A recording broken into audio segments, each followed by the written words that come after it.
Meet Lynn Richardson, entertainment executive, TV personality, and financial coach. You might have seen Lynn on The Steve Harvey Show or Good Morning America giving financial advice. Please say hello to financial expert, my girl, my buddy, Lynn Richardson. Hey, everybody. The number one thing that I have to say to people is more money doesn't solve a money problem. If it did, millionaires wouldn't go bankrupt. She uses her quick wit and humorous presentation style to help others face their issues and achieve their personal and professional goals, as well as spiritual harmony. You go to a rack, $500 purse. Self, do you usually have $500? $20 purse. Self, that's usually how much you got. That's the purse that you get off the rollback rack. Over the last 25 years, Lynn used her financial expertise to create a curriculum of books and online classes to help clients achieve financial freedom. Lynn teaches clients how to get out of credit card debt, shows them how to create a home-based business, and to create multiple streams of income. It's time to give yourself an instant home-based business and the gift of wealth with no limits. Introducing Lynn Richardson's Diamond Wealth Ambassador Program. The Diamond Wealth Ambassador Program is an instant home-based business that gives you 1 full year of access to all of Lynn Richardson's finance classes, business trainings, and career programs like the Lynn Richardson Speaker Training, Life Coach Certification, Social Media Manager Training, Master Financial Coaches Bootcamp, the Authors Collaboration Circle, where you'll write a book with Lynn, and so much more. That's an instant home-based business plus 1 full year of unlimited access to all of Lynn Richardson's finance classes, business trainings, and life-changing career programs. So give yourself the gift of wealth with no limits with Lynn Richardson's Diamond Wealth Ambassador Program. For more information about Lynn Richardson's online classes, career training programs, business trainings, and webinars, please visit lynnrichardson.com.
Meet Lynn Richardson, entertainment executive, TV personality, and financial coach.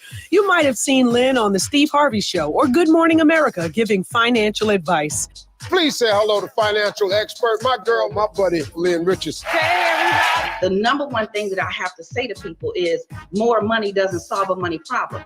If it did, millionaires wouldn't go bankrupt. She uses her quick wit and humorous presentation style to help others face their issues and achieve their personal and professional goals, as well as spiritual harmony. You go to a rack, $500 purse. Self, do you usually have $500? $20 purse. Self, that's usually how much you got. That's the purse that you get off the rollback rack. Over the last 25 years, Lynn used her financial expertise to create a curriculum of books and online classes to help clients achieve financial freedom. Lynn teaches clients how to get out of credit card debt, shows them how to create a home-based business, and to create multiple streams of income.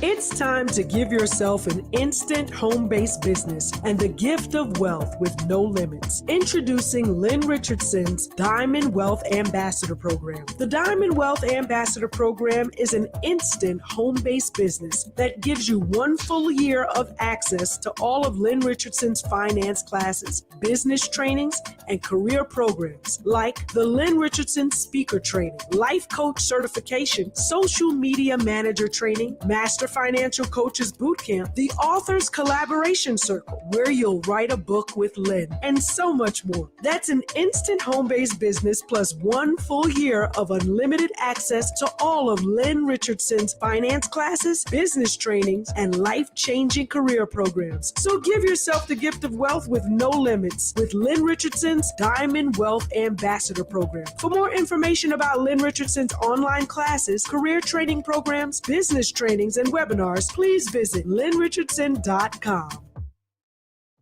Now, I don't care about upsetting people because, I don't like people. I love them. But I don't want liking people to get in the way of loving them. Because if I like you too much, I might not tell you the truth. But if I love you, I'm always going to give it to you real.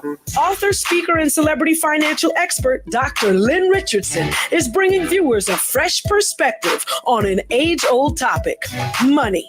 In order to understand my passion about money and people, I think you have to understand a little bit about who I am. The things that you'll never find in a book, you'll never find in a newspaper article. I was born and raised in Chicago. As a matter of fact, my grandmother was 70 years old, cleaning homes for wealthy people. We were living in the projects and she was putting me through college. And so I get off to college, but I didn't know a whole lot about money. The only thing I knew about money was, Grandma, if I need money for a field trip or whatever it is, she'd tell me to go in the room, look on the shelf, behind the pocketbook, inside a bag, wrapped up in a piece of paper towel, inside the zipper is $20. And so when I got off to college, I went to a room and they had credit card people all around the room with tables. So I decided, instead of choosing one credit card, I decided to get one of each. Oh boy. So I knew I had this relationship with money and it just wasn't right. When I graduated, I had to get my first furniture from Rent-A-Center. My credit card bills were up the wazoo. And I really didn't care about it at that time because I figured I'm smart. I can just make more money. So that's what I did. Fast forward, many years later, married, 3 children, white picket fence, big, beautiful house in the suburbs. And I am VP of one of the world's largest financial institutions. I've written books for people. I'm running organizations for people. I'm helping celebrities. And guess what? Along that path, I was living check to Monday. You see, check to check is a blessing. That means you get paid on Friday and by the next payday, you're broke. But check to Monday is a whole nother game. You get paid on Friday and people say you broke on Monday. It didn't matter. I could make $20,000, $30,000, $50,000, $60,000 a month. Not a year. I said a month.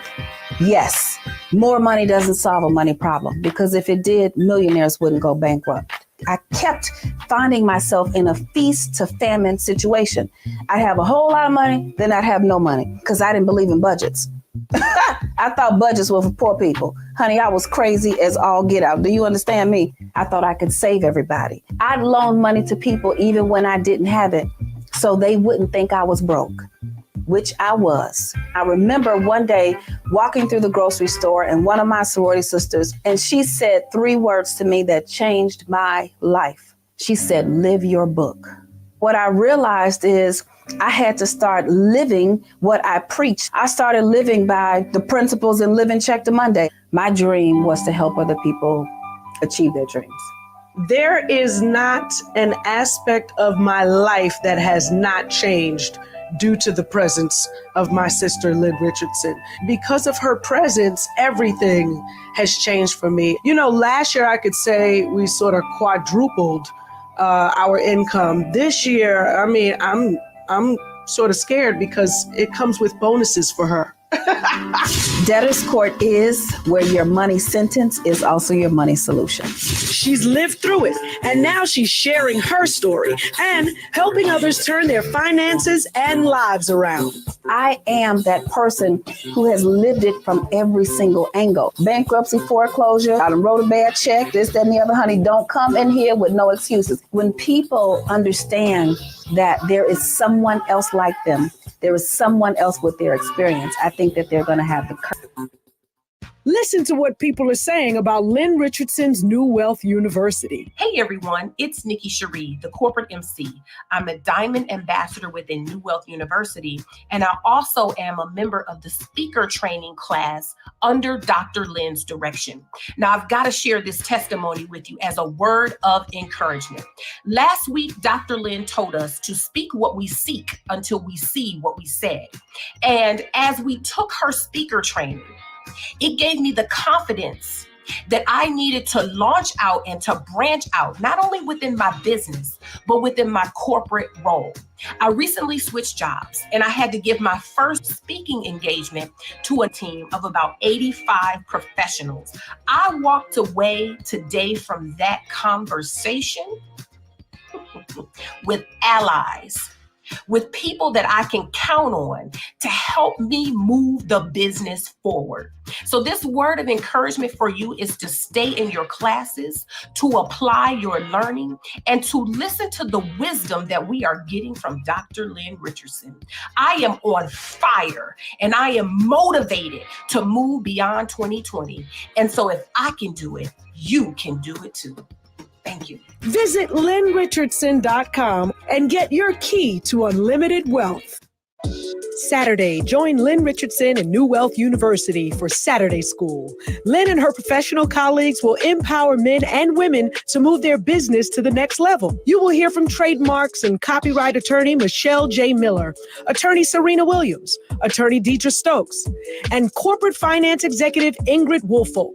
If you are ready to accelerate your business, then register now for your next Saturday School. You don't want to miss it. Listen to what people are saying about Lynn Richardson's New Wealth University. I would first like to thank Hip Hop Sisters Foundation and New Wealth University for awarding me the $2,500 business grant. The Hip Hop Sisters Foundation business grant, will allow me to market and build my website accordingly and hire out possibly a developer to assist me with building out the website. I'm the CEO of LMH Services. I'm also a proud winner of the $2,500 business grant. With this grant, I will be able to expand on my financial education and become a certified business coach. I'm so grateful for this opportunity and just everything, all the information that Dr. Lynn and her wonderful team provides. Thank you. Again, thank you so much for this opportunity. Being a member of New Wealth University has been an educational, enlightening, and empowering experience. It's such a huge blessing. It's going to be able to help me to invest into my website. And basically that's to let the world know that I'm here to help, that I'm here to serve. And I also want to let them know how much of a benefit New Wealth University has been, not only to my life, but how I think it can be a benefit to them as well. Dr. Lynn shares unselfishly and provides information that will prepare me to be successful in my business. I've been one of those persons who's invested my own personal finances into my business. And this is going to be a huge relief for me. Thank you again so much. And I'm truly grateful for being awarded this business grant. I would just like to thank Dr. Lynn and the Hip Hop Sisters for awarding me a grant. I am so excited. I intend on using the money to increase my financial education and to build my mind. I've already signed up as a Platinum Wealth Ambassador with Wealth University and Dr. Lynn Richardson. I will be using the funds to convert my spare bedroom into a new home office and purchasing a new computer, printer, and some office equipment. Thank you so much for this opportunity. Thanks to Dr. Lynn and the Wealth University. Becoming a Wealth Ambassador of Wealth University has changed my life completely. I've learned how to make more money by untapping my inner skills to build multiple streams of income. She's made a lot of impressions on me and changed my life and my kids' lives. I'm just grateful. I recommend Wealth University to everyone. Visit lynnrichardson.com.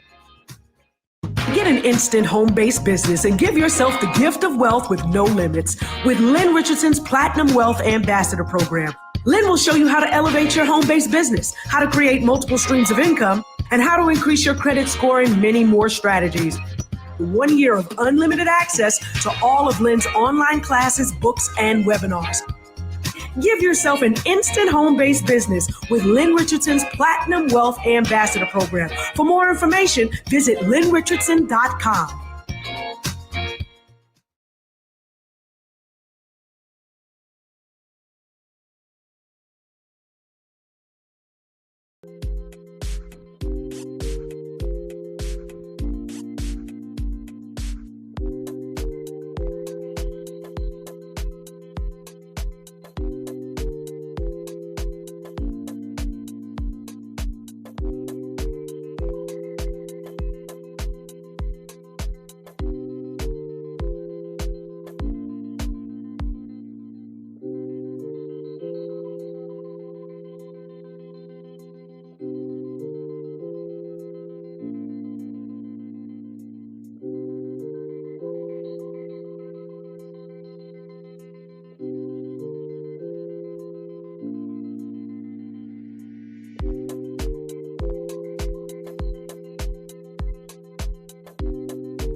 There are 5 F's in your life that are keeping you from being financially free. Let me repeat. There are 5 F's in your life that are keeping you from being financially free. Over the past couple of days, I have been reading everything that everybody has been sending to me. I've been praying. I've been putting together new ideas and assigning you homework and grading your homework. And it comes down to the 5 F's. The first F that's keeping you broke are your feelings. You see, money is not emotional. Mathematics is extremely objective. 1 + 1 = 2. If your stuff adds up to 10, it will never get into 2. So when you start feeling a certain type of way, when you start feeling guilty, when you start feeling sorry for someone, when you start feeling like someone deserves something, and then you defy mathematics, what's happening is you are going against the truth. And there is no way to go against the truth and get to freedom. You must live within the truth, which means you must live below your means. You must spend less money than you have, not more money than you have, okay? So I know your kid wants to go to college, but you can't afford that school. I know you want your kids to have the nicest clothes and the nicest shoes, but you can't afford that stuff. And the truth is, when you are giving your kids too much stuff, you are teaching them how to lie. You are teaching them how to show up in the world wearing things that you cannot afford, and you are giving them the wrong financial message. I know that it's hard. I have been there. I had to remove things from my kids. I felt so sorry. I felt guilty. But now that they are adults, they have good credit, they have money in the bank, they have good saving plans. And those are things that I did not learn when I was a child. So feelings, get them out of the way. The next F that you have to deal with is family. That's right, family. So while you were trying to get to the next level financially, your mother may not agree, because your mother may be depending on you to continue to have bad financial habits, because those bad financial habits enforce the things that she wants. Or it may be your spouse, it may be your kids. Let me tell you something. Kids are definitely the people in your family that you have to watch out for, because we love our kids. We want them to have the best. We want them to have more than we had. But what we have to give them, we have to give them work ethic. We have to give them tenacity. We have to give them good morals, and we have to give them a financial education. That's what's going to last, not the stuff that we're going to give them. So family, you got to get rid of the family members who are causing you to be in a financial hole. Now, it doesn't mean that you completely disconnect yourself from them, but it means that you tell them you have to do things differently. I can't tell you the number of people who I'm running into who are the first people in their family to get a degree, first person in their family to get a good job, first person in their family to quote unquote make it. And then the family depends on you to buy everything, to pay for everything, but you're really struggling and you're not telling them. And even when you tell them that you can't afford it, they look at you like you're lying. You have to disconnect yourself from that mentality, from that behavior. You can show them much better than you can tell them. The only thing, the best thing that you could do for broke family members is not be one of them. So you're going to have to remove family. The next F is friends. Who are your friends? If you got 9 broke friends, you're going to be number 10. If you've got 4 broke friends, you're going to be number 5. You have got to surround yourself with people who are moving in the direction that you are trying to go. I don't have any broke friends. I have a whole lot of broke people who I love, who I pray for, but these are not the people that I'm going to spend all of my time with. Now, I'm going to try to teach them and educate them, but the people that I hang around are people who can afford to buy a plane ticket, who can afford to go on a financial education trip, and then we vacation during the weekend. These are people who are moving in the same direction. So watch out for who you call your friends. The next F that's keeping you from being financially free is food. When I track people spending, or when I watch what they're tracking, they're spending 20-30% of their take-home pay on takeout food. Come on, you all, go get a salad, go and get some soup, get some beans and rice, get some ramen noodles, whatever it is, but don't let buying so much food keep you from being financially free. I want you to get financially full, not full off of food that is probably making you fat or minimally unhealthy, okay? So I want us to get this thing right. Now, the next F that is causing you to be that is preventing you from being financially free is fun. Let me tell you something. If you're broke and you're having fun, something is wrong. Because I'm going to tell you, when I was having fun, I had a whole lot of money and I never had any money. I was spending more money than I had. I was living check to Monday, and living check to Monday was fun. But at the end of the day, when the bottom fell out, it was not fun. When I had to rebuild, when I hit rock bottom, when I was on food stamps, when I had to figure out how to make a way out of no way, it wasn't fun. It was not fun. I cried. I was embarrassed. I was ashamed. I had to deny things. I couldn't go out with my friends. I was not having fun when I was rebuilding. So if you're having, now it doesn't mean I didn't have peace. I had peace. Finally, I learned how to have peace amidst the storm. I learned to have a peace that surpasses all understanding, but it wasn't fun. It was hard work.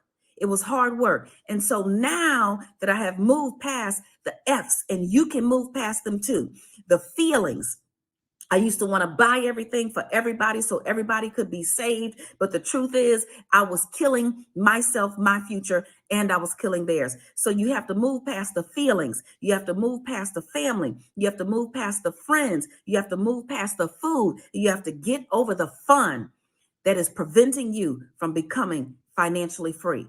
I'm telling you, there is no other way to get there.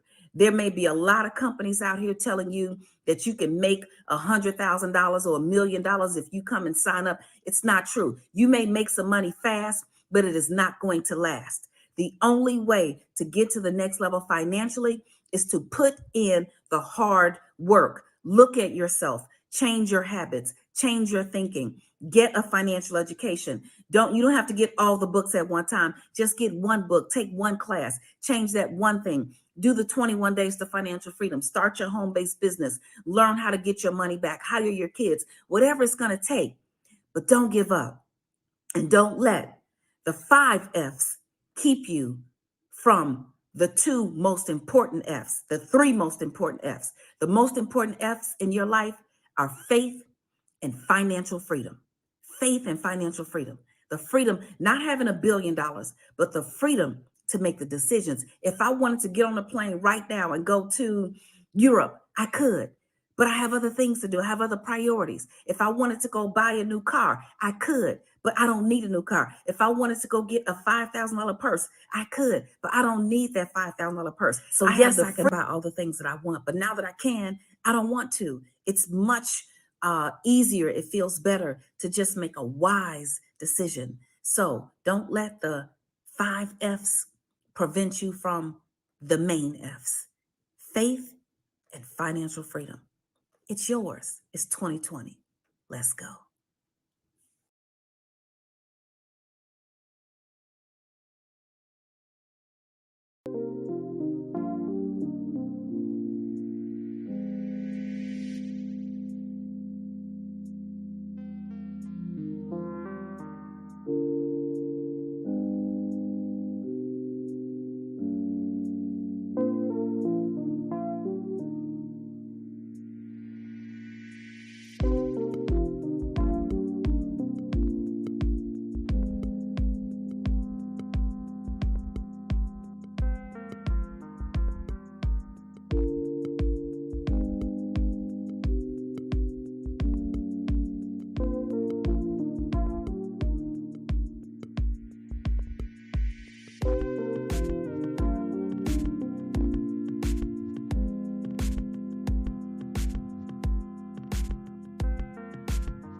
Well, hello. Happy New Year. We want more in 2024.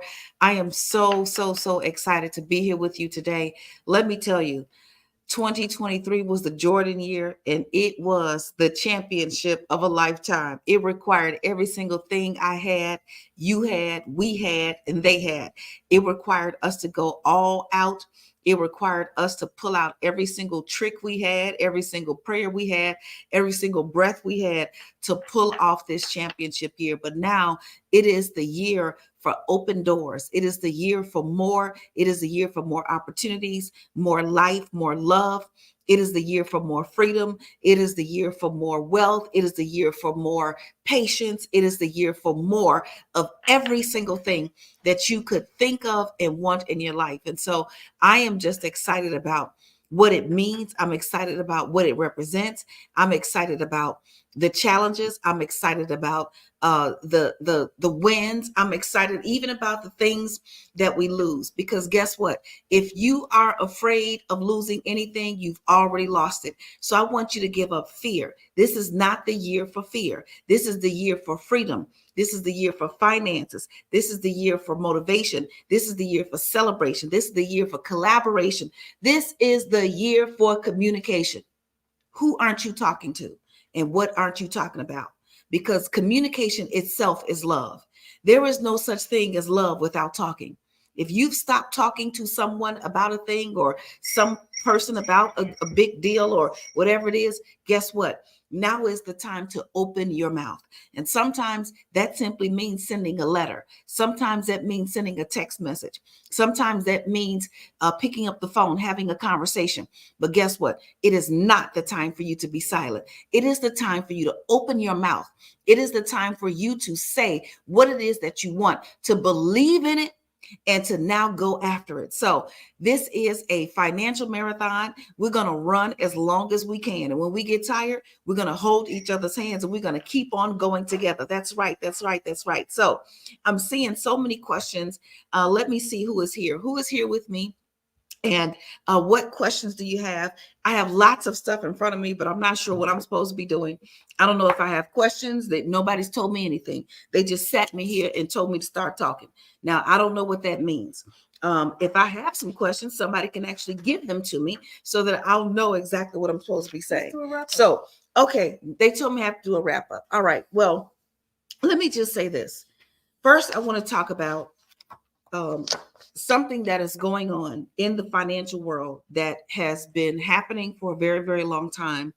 And it seems as if people have gotten more bold. It seems as if this issue has not gotten any better. And it is discrimination in the housing industry. And what I want you to understand is if you have tried to get a mortgage and you have not been able to get approved for that mortgage, I want you to reach out to me. If you know someone who tried to get a mortgage and they did not get approved for a mortgage, I want you to reach out to me, because the discrimination is high and it is sailing, and it seems like they are winning, but they are not. I want you to understand that homeownership is the foundation for building wealth. And as you get your financial house in order, not just your money, not just your credit, but all of your financial house, then yes, homeownership is a part of what it's going to take in order for you to get to the next level. So whether it's the first house that you're going to buy, whether you may have done like me, I owned several homes, and then I went for a period where I was renting because I didn't I couldn't afford it, or so I thought I couldn't afford it, or B, I didn't want to afford it. But for whatever reason, then at some point, it was time for me to get back in the financial game. It was time for me to get back in the homeownership game. It was time for me to start to look at what it was going to take to become a homeowner. And I'm going to tell you right now, when we were getting approved for a mortgage, when my husband and I were buying our home, I faced every possible piece of discrimination you could imagine. But I understood the mortgage game. I understood the real estate game. So I was able to get around it. But most people who are discriminated against in the home buying process don't even know it. Most of you don't even know it. If you did not get approved for a mortgage, what reason did they tell you? Did they tell you it was because your debt to income ratio was too high? How do you know if they're telling the truth or not? Did they tell you it was something on your credit? How do you know if that's something that can be overcome? Well, 2023 left us with a scathing blemish on the home ownership game. And that is a very, very popular credit union. I'm not going to say the name. I'm not going to give them any credit. But if you go and Google right now, discrimination and mortgage credit union, you will find the credit union that has been out there discriminating and denying people of color the opportunity to own a home. And I am telling you right now, the door is open. The door. More in 2024 means that you have an open door, and the door is open for you to buy your first home. The door is open for you to buy your second home.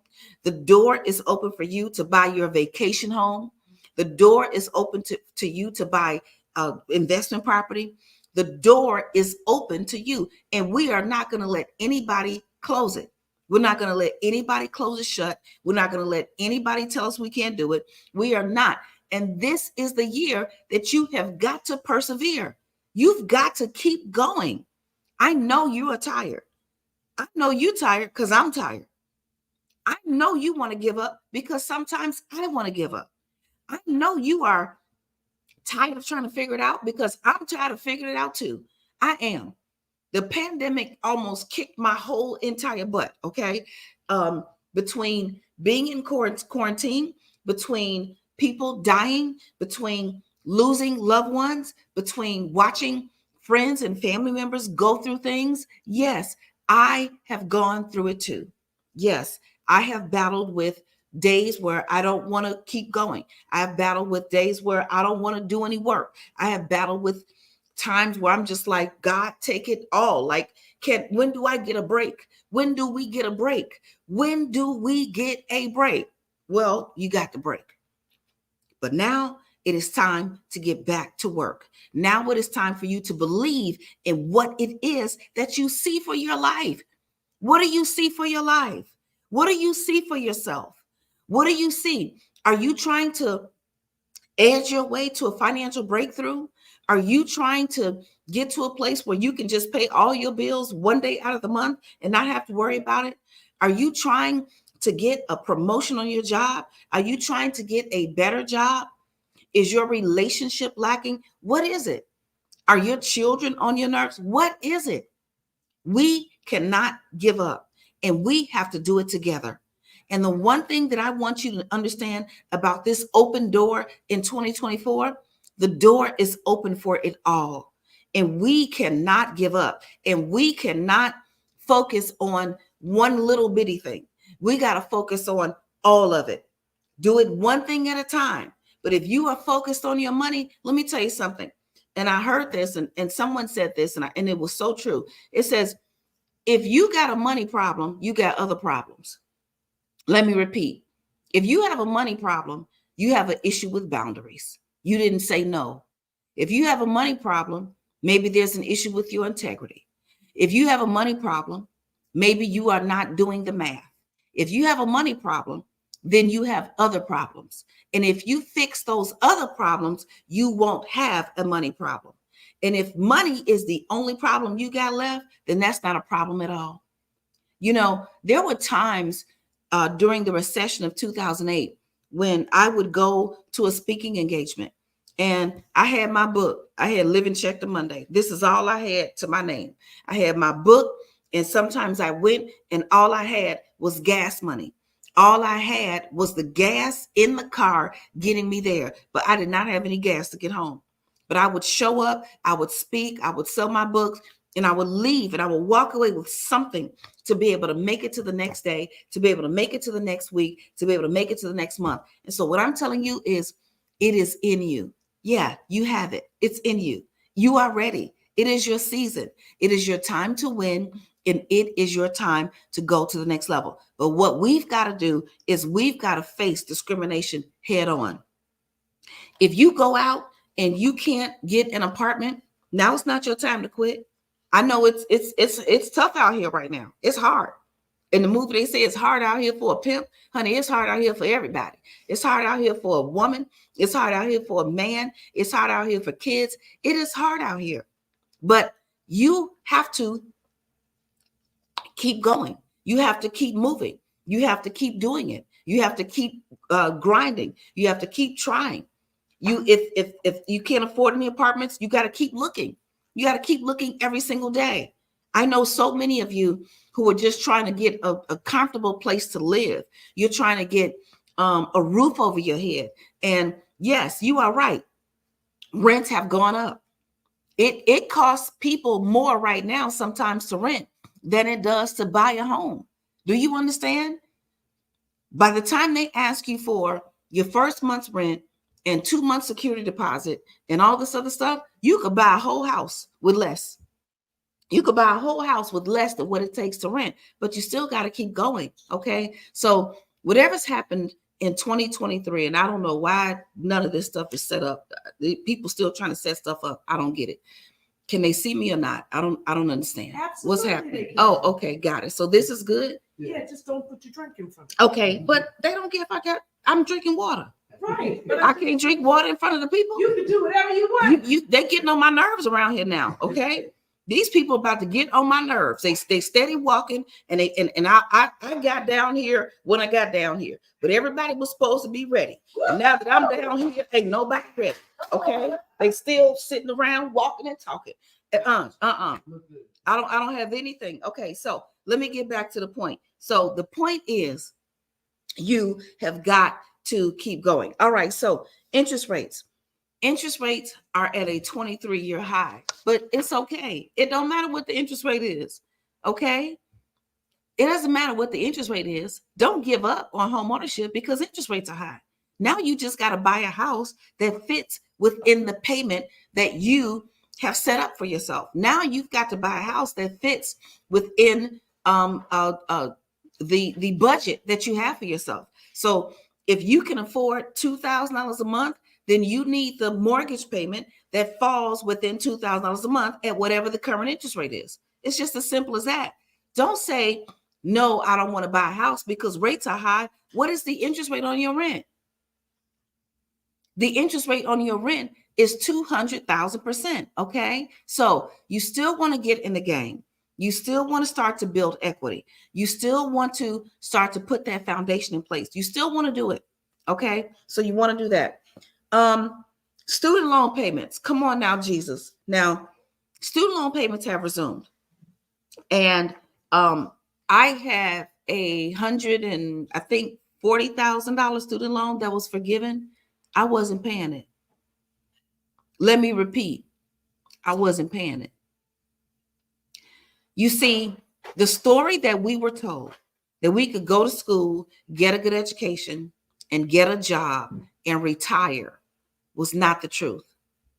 And I truly, honestly believe that a part of the problem that we have is that so many of us went to school, got the education, got student loans, and then we're in a trap. You see, before our generation, before my generation, baby boomers, you were able to go to school, get an education, and retire with one job. Who can retire with one job today? Nobody can really truly retire with one job. You need multiple streams of income. You need multiple businesses. You need multiple. And someone said the other day on one of my posts, they said, well, Lynn is preaching about working and we can't work that hard. We have to learn how to invest. Yeah, you got to learn how to invest, but you need something to invest with. You have to learn how to invest, but where's the money going to come from? The first thing that you can do is go work and get a job, or go start a business, or expand your home-based business. But student loan payments have resumed for many. But here's the deal. If you cannot afford to pay your student loans, now is the time for you to go log on and be honest. So let me explain to you why I did not pay my student loans. I did not pay my student loans in the beginning because I couldn't afford it. When I was in my 20s and I was finished with school, I wasn't making enough money to pay my bills, take care of my family, try to live have some kind of a social life with something in it, like a vacation or a family reunion, and pay my student loans. So I went back to school. I got deferments. I got forbearances. And then finally, when I was in a position marginally to pay them, then my kids were in college. And so that was my priority. And I was investing in my business. I was doing those things. So finally, 25 years passed and they forgave my student loans. They should have forgiven them in the first place. Got people running around here with $200,000 worth of student loans and no house. That's a mortgage. Okay. Got people running around here with $250,000, $300,000 worth of student loans. That's a mansion. Okay. And so I did not pay mine. But even if your student loans have not been forgiven, don't give up. Do not give up. Ask for the deferment. Ask for the income contingent repayment plan. Ask for the forbearance. Ask for whatever you need until you can get where you are trying to go. Ask for what you need. Do not stress yourself out. Do not sit and remain bewildered about how you are going to tackle this debt.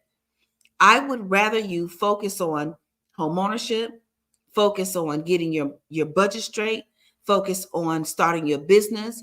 Put those student loans to the side. Okay. Now, does that mean ignore them? When I say I didn't pay them, I'm not telling you I defaulted. I never defaulted. There is no reason to default on a student loan. And if you have defaulted, you can go into rehabilitation. That's right. You can call the student loan servicer and you can say, listen, I've got $5 a month to pay you or $10 a month to pay you or whatever it is. And once you start paying those student loans, once you pay it for 6 months in a row, so let's say your payment is $10 a month. You're going to have to make 6 consecutive payments.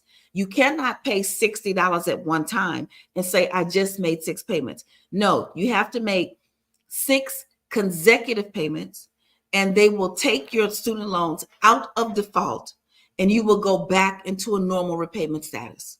But what you want to do is you want to avoid going into default at all costs. You want to avoid going into a situation where your student loans are going to harm your credit and where they're going to harm your ability to get a license.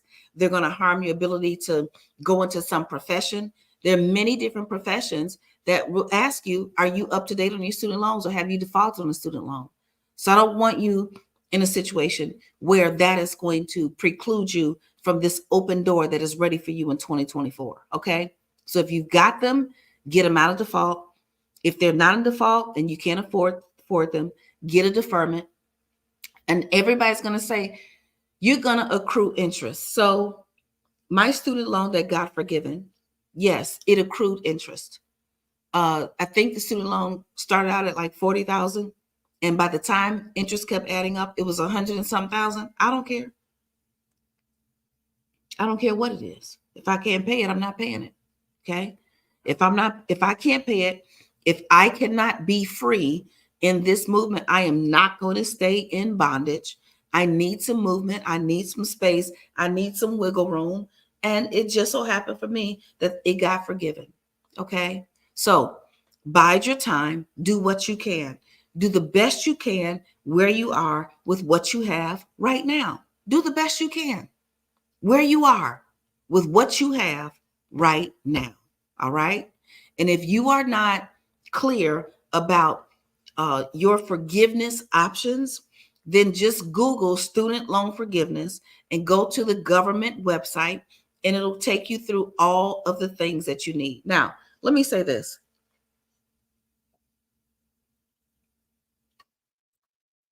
This water is so refreshing. Let me say this. If you want to be free, you're going to have to read. You're going to have to read. You got to read. You're not going to be able to sit here and listen your way to financial success. You're not going to be able to listen your way to freedom. You're not going to be able to listen your way out of bondage. Yes, you want to listen, but you also have to read. And you have to read every word. Okay. So when you go to the website, take your time, sit, grab a cup of water, get you something, refreshing to drink, a cup of coffee or whatever, and sit there and read. You may have to print it out. Listen, you are not going to be free with this. You're not going to be free with this. You're not going to be free with this. Okay.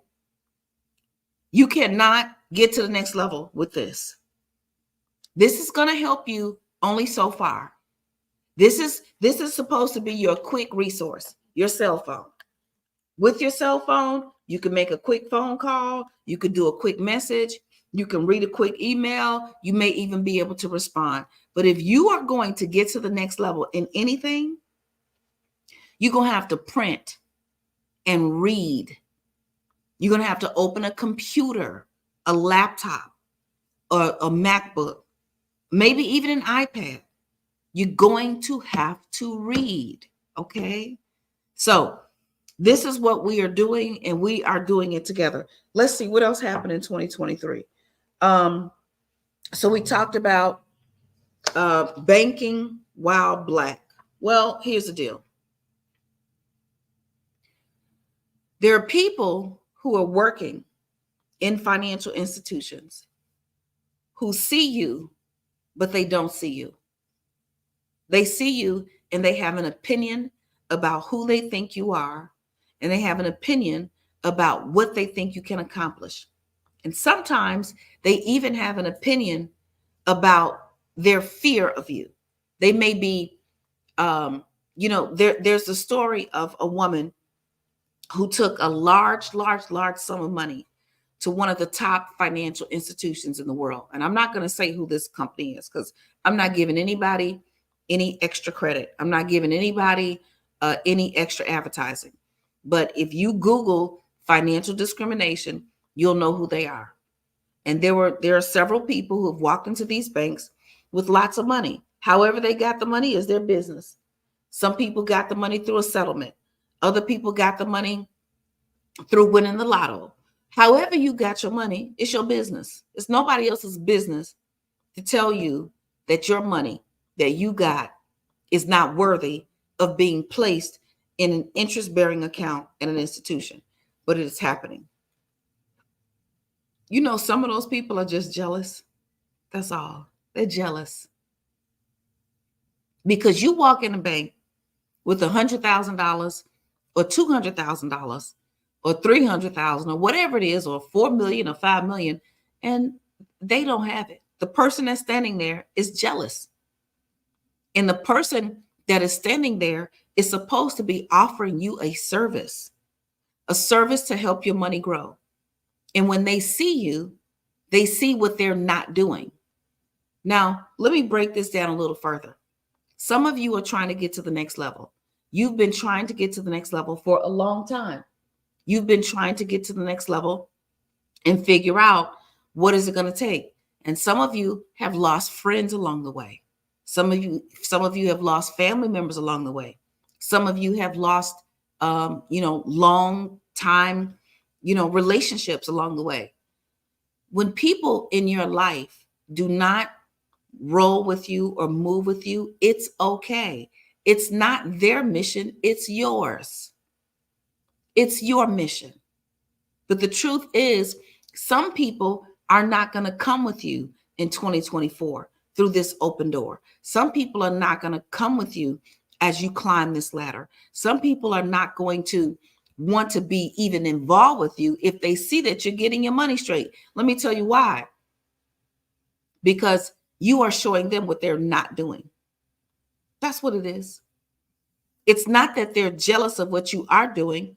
It's the fact that you are showing them that you're not. Okay? It's the fact that you are showing them that they are not growing. It's the fact that you're showing them that they are not moving. It's the fact that you're showing them that they're not thinking. Let me tell you, and I'm going to be honest with you. I sometimes have those moments myself. You have that friend that wants to go work out, and you're like, I don't want to go. And then you get mad at them because they go. Now, you know you need to work out too, but you don't want to do it, and you want everybody to be fat with you. I've had those moments. Like, I want to be unhealthy. I want everybody else to be unhealthy too. I don't want anybody going and doing anything. It's just that person showing you what you're not doing. So your job this year is not to focus on anybody else except yourself. There is nobody who is doing anything to you that you aren't allowing. Okay?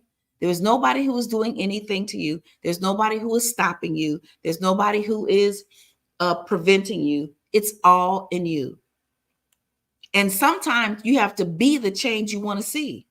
Sometimes you have to be the one to get your money straight. You have to be the one to stop overeating. You have to be the one to start saving your 10%. You have to be the one to start tithing. You have to be the one to start putting your money away for your down payment for your house. You have to be the one to do it in order for others to even know that it's possible. Okay? So you want to focus on that. So we talked about some of the top things that have happened in 2023 with money. And bottom line, at the end of the day, I don't care if it's 2024, 1964, or 1774. We are still, unfortunately, going to face people who do not want to give us what is rightfully ours. We are still going to face people and times and situations that do not line up with what it is that we think is best for us. And so you have to line it up for yourself. Line up for yourself. Get a new crew.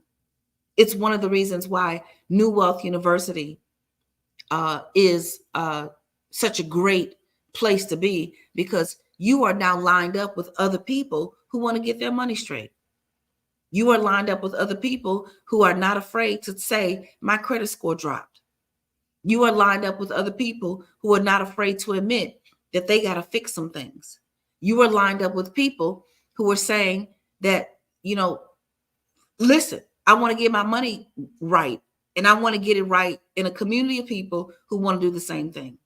Okay? So it is our time. It is our season. It is our financial marathon. Thank you so much. I'm so happy. I have folks here from Africa. I have folks here from Australia. I've got folks here from Europe. I've got folks here from the United States. And I am so, so, so happy that you are here with me. I'm so happy. Okay. Yes. Okay. So Coco, I don't pay either. I got a deferment forbearance. I purchased a house before I went to school. I got a bachelor's and master's degrees and still haven't been able to get a job. I'm a minimalist. Yeah. That's what's happening. People got all kinds of degrees, bachelor's degrees, master's degrees, PhDs with no jobs, because the jobs are different now. The jobs are technology. The jobs are electronic. The jobs are focused on having less people and more machines. Less people and more machines. Okay. All right. So I have a guest coming on. I'm so excited. I'm so excited. I'm so excited. Now, this woman has helped me and my family. My life insurance policies for myself, for my husband, my parents, annuities, everything that we want to know about creating generational wealth. This woman is here to tell us all about it. So I think we are going to bring on my sister, Mary Green. Mary Green, are you here? Let's see. Can you hear me? Hey, here I am. Hey, how are you? Happy New Year, sister. Happy New Year, my sister. How are you? I am so good. I'm so good. It's so good to see your beautiful face. Yes, you too. Thank you my for friend. all that you've done. People don't really recognize what it is that you've done. We have been tied at the hip ever since I met you. It's been over 10, it's been 12, 13 years now. 12, 13 years, yep. Mm-hmm. It's been quite some time. I think I met you in 2010 or 2011. It is now 2024. You have helped me. You've helped MC Light. You've helped Ingrid. You've helped Takesha.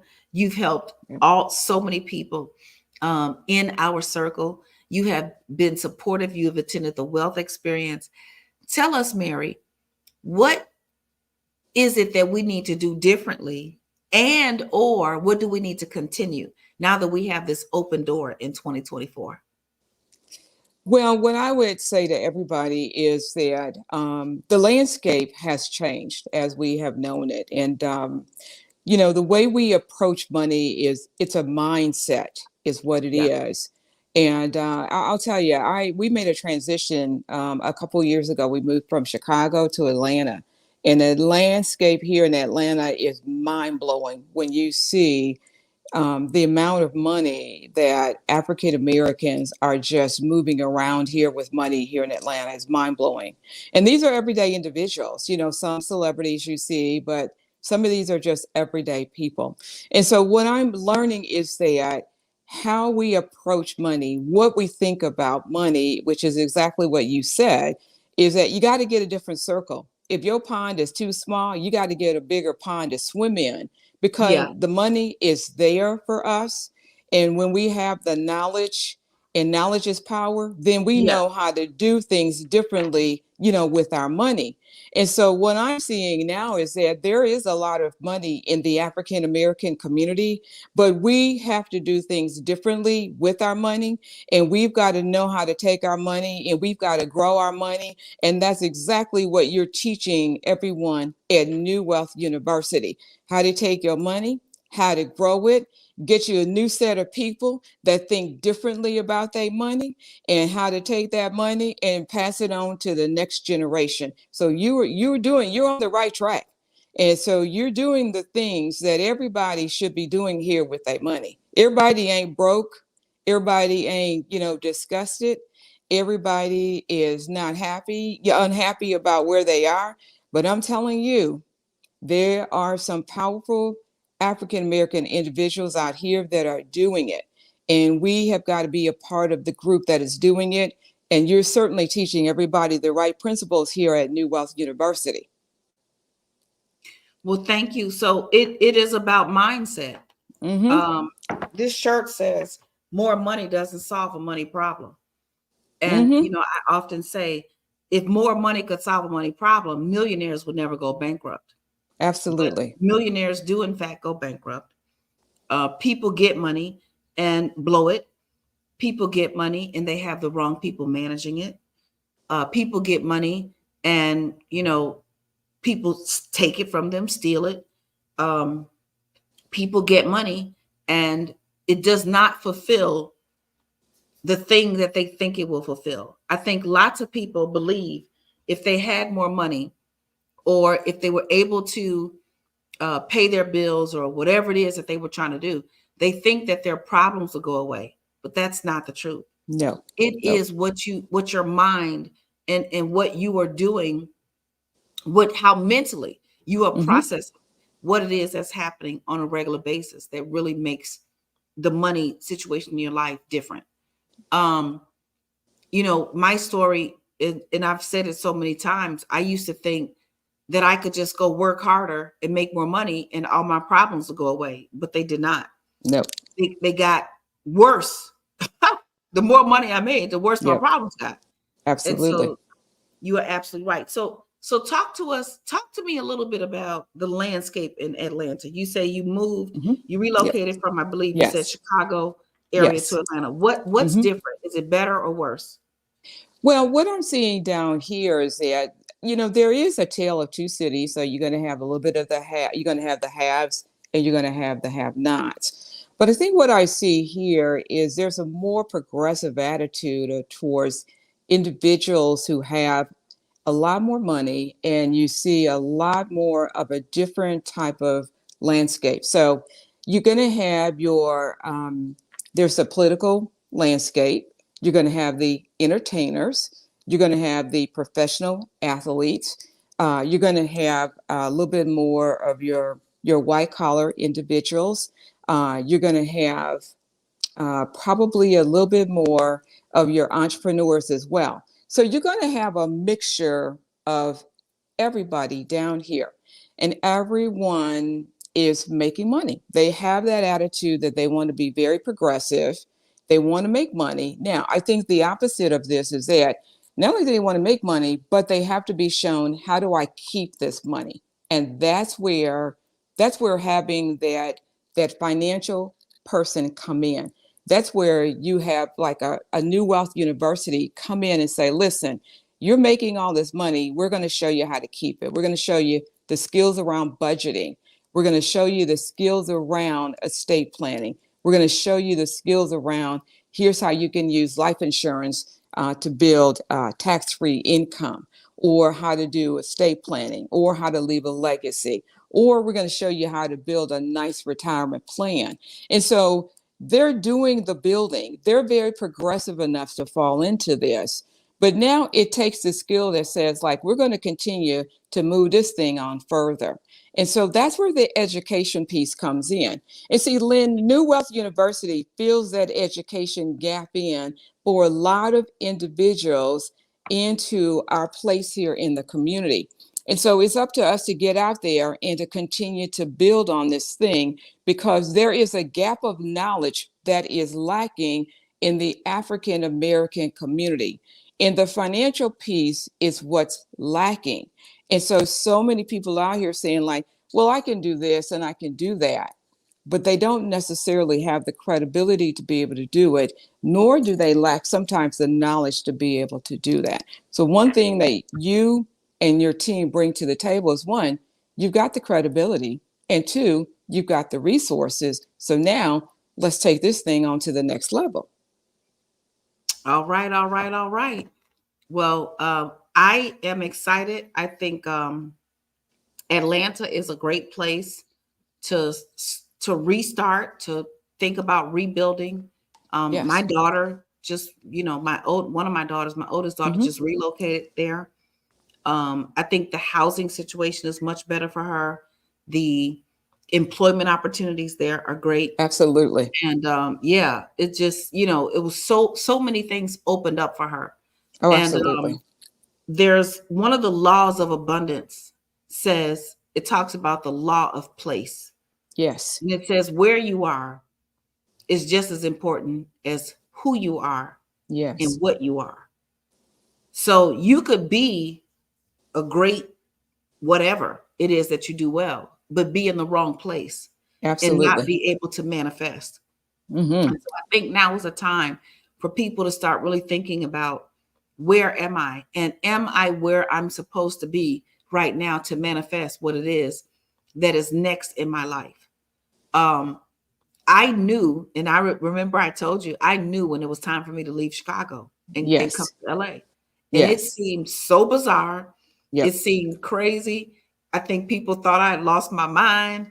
Grandma B certainly wasn't feeling me, moving that far away. But I knew that I had to leave and go to a new place in order to manifest. So we're excited here. We're going to take a break.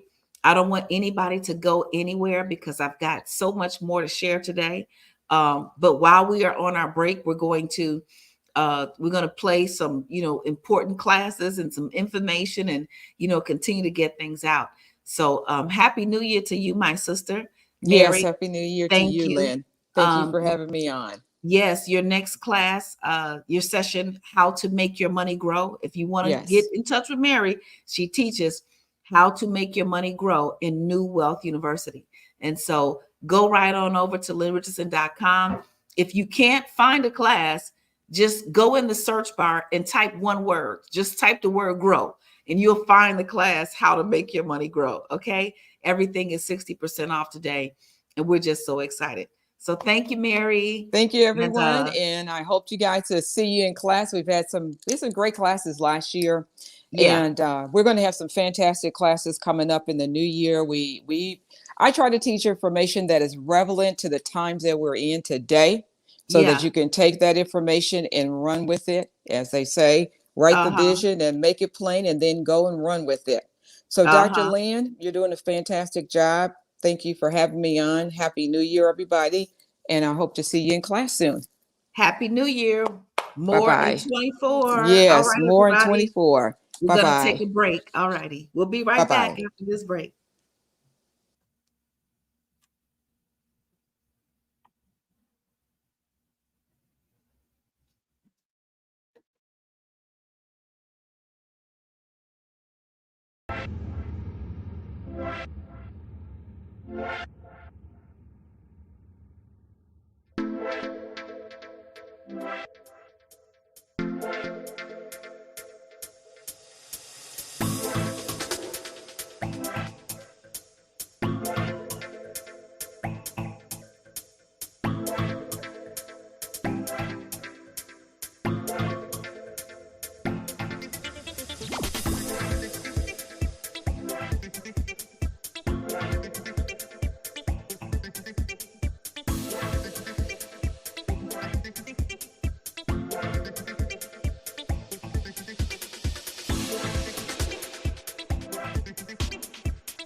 America, help is on the way. Meaningful help. Dr. Lynn Richardson is coming to a network near you with the Lynn Richardson Show. But you said you have 6 children, and so if something happens to you while those children are small, I'm concerned about what's going to happen to them, their well-being, their education, and so on and so forth. Author, relationship expert, and celebrity financial coach, Dr. Lynn Richardson is bringing the Lynn Richardson Show to give you advice for every area of your life. But if I had 6 kids, some would eat on Mondays and Wednesdays, and the others would eat on Tuesdays and Thursdays. So I want you to listen to your wife. Do you know that the Bible also says when you don't listen to your wife, God don't even listen to your prayers? So I know you want your prayers heard, right? Yes, ma'am. Yeah. Dr. Lynn has given insight on Good Morning America. She's helped people on the Steve Harvey Show. And as a judge on Debtor's Court and Judge Mom, she's aided in setting families free of adversities. She got to learn the same lessons you did, but you are penalizing her with your emotions for the mistakes you made. Come on now. You love each other. Dr. Lynn is here to help you get through that rough situation with tough love and a smile. So whether it's a problem with a marriage, finances, or your children, Dr. Lynn is here to help. Honey, you look sharp. Okay, you just got it together. Be sure to tune in to the Lynn Richardson Show, coming soon. Parents, there's hope. Learn how to get your kids in order and get your money back all at the same time in Lynn Richardson's game-changing webinar, How to Turn Your Homeschool into a Home-Based Business. Learn how to write off your daily expenses, give your kids structure, teach your kids about money, and make extra money for yourself. Plus, your kids will get their first book, My First Job, A Guide to Money and Entrepreneurship. Reserve your space at www.asklynn.org. That's www.asklynn.org today. Are you looking for financial freedom? Then meet celebrity financial coach, Lynn Richardson. You may have seen her on Good Morning America giving financial advice. Lynn is offering the Freedom Package, where you will get the 21 days to financial freedom and how to start a home-based business. Get your Freedom Package today. Lynn Richardson's Financial Coaches Bootcamp. Being a financial coach helping others build wealth can be gratifying and a great job. If your financial coaching business is struggling, you need to register for Lynn Richardson's Financial Coaches Bootcamp online course. Lynn will show you how to increase the size of your business, learn the 7 areas of financial coaching, learn how to gain new clients, and even learn how to write your own book. So continue building your business and helping others build wealth by registering for Lynn Richardson's Financial Coaches Bootcamp. Just go to asklynn.org. I'm financial expert Lynn Richardson. You may have seen me on Good Morning America giving financial advice. When you get my Freedom Package, you get the 21 Days to Financial Freedom and How to Start a Home-Based Business. See you in class. You asked and I answered. I've created the Dipping into Diamond Wealth Ambassador Membership Program with over 10 career programs just for you. This program will give you access to the world of my New Wealth University in a payment plan that works for your budget. That means all of my books, training, financial boot camps, classes, career programs with unlimited access for life. In order to build wealth, you must spend less money, get more money, and get your money back. For more information about the Dipping into Diamond Ambassador Lifetime Membership, go to www.asklynn.org. Are you ready to master your money? Then it's time for you to sign up for Lynn Richardson's Money Mastery Membership. This membership includes a monthly individual money mastery meeting with one of Lynn Richardson's personally trained master financial coaches. Individual financial coaching can be hundreds of dollars per hour. With the Money Mastery membership, you will get access to the Entrepreneurs Academy, master classes, webinars, live trainings, books, and other tools and resources to help you start, make over, build, and maintain a profitable and relevant business. This is the Jordan year, so let's work together so we can win together. For more information about the Money Mastery membership, please go to asklynn.org. Lynn Richardson's Entrepreneurs Academy is where you literally learn to run your life like a business. Master financial coach Lynn Richardson and her team of experts offer master classes, webinars, live trainings, and other tools and resources to help you start, make over, build, and maintain a profitable and relevant business. Learn how to start a home-based business, how to write a book, how to hire your kids, how to be a real estate investor, how to build business credit, how to invest in the stock market. Try 21 Days to Financial Freedom. Join the Home Buyers Club, the 700 Credit Club, and other premium services, classes, and career training. As a member of the Entrepreneurs Academy, you will have access to the members portal with webinars, coaching tools, replays, and masterclasses. So join Entrepreneurs Academy today and be on your way to financial freedom. For more information about Lynn Richardson's books, webinars, and masterclasses, go to asklynn.org. Have you ever dreamed of becoming a motivational speaker? Then you need to register for Lynn Richardson's speaker training course. Lynn can help you create a powerful message and new possibilities for yourself. Learn how public speaking can turn into another stream of income for you. Learn how public speaking can land you that new job you interviewed for. Confidence in your public speaking can even create the possibility of a raise at your job. So register today for Lynn Richardson's speaker training course and change your life. For more information, visit asklynn.org.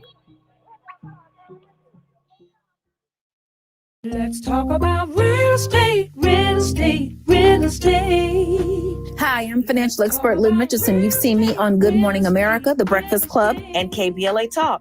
I'm so excited about sharing with you the Home Buyers Club. Lynn Richardson discuss today. Any question that are on your mind.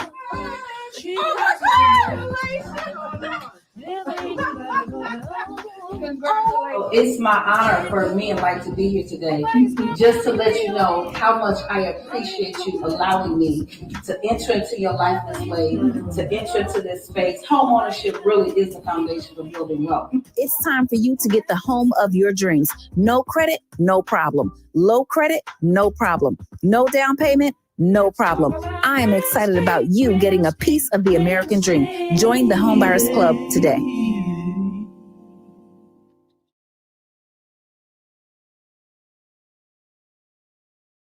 Is your 2024 already in financial chaos? Then it's time for Lynn Richardson and New Wealth University to transform your finances in this once-in-a-lifetime financial fitness boot camp. In 90 days, in 90 lessons, with instructions directly from Lynn Richardson and 3 books, you will learn how to end your spending addiction, rebuild your credit, start a business, expand your business, build multiple streams of income, buy a home, reduce your taxes, plan for retirement, invest in the stock market, create your estate plan, start your nonprofit, buy investment property, and more. In this boot camp, Dr. Lynn will cover budgeting, home ownership, planning, executive business coaching, retirement planning, making more money in your business, changing your money mind, and more. For more information about Lynn Richardson's books, webinars, and classes, please go to asklynn.org. I'm financial expert Lynn Richardson. You've seen me on Good Morning America giving financial advice. My new online class will show you how to create multiple streams of income. Go to lynnrichardson.com right now and learn how to create multiple streams of income for yourself and your family. This is the Millionaires Roundtable. I'm your host, Lynn Richardson. We are creating millionaires, one family at a time, one day at a time, $1 at a time, one dime at a time. And that means you.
Is going to work for you, you must respect money. You must respect it. You see, when you spend more money than you have available to spend, you're disrespecting it. When you spend money out of guilt, you're disrespecting it. When you spend money knowing that you have a bill collector to pay, but instead you choose to go buy a new outfit, a new car, go to the club, kick it, buy something for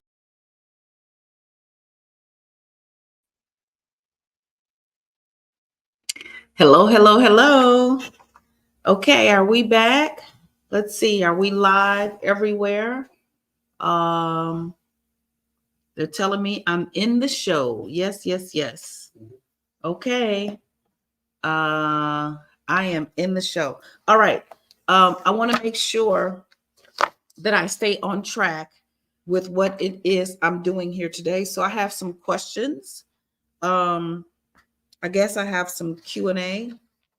And I also have some giveaways. I have some giveaways.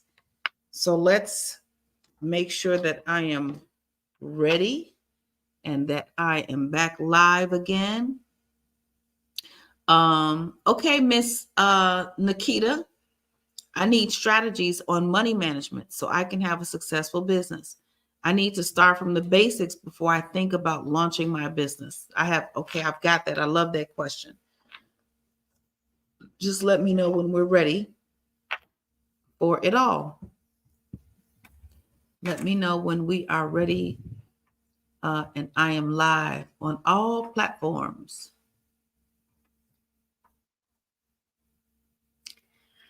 We're ready. We're back. We're back. We're back.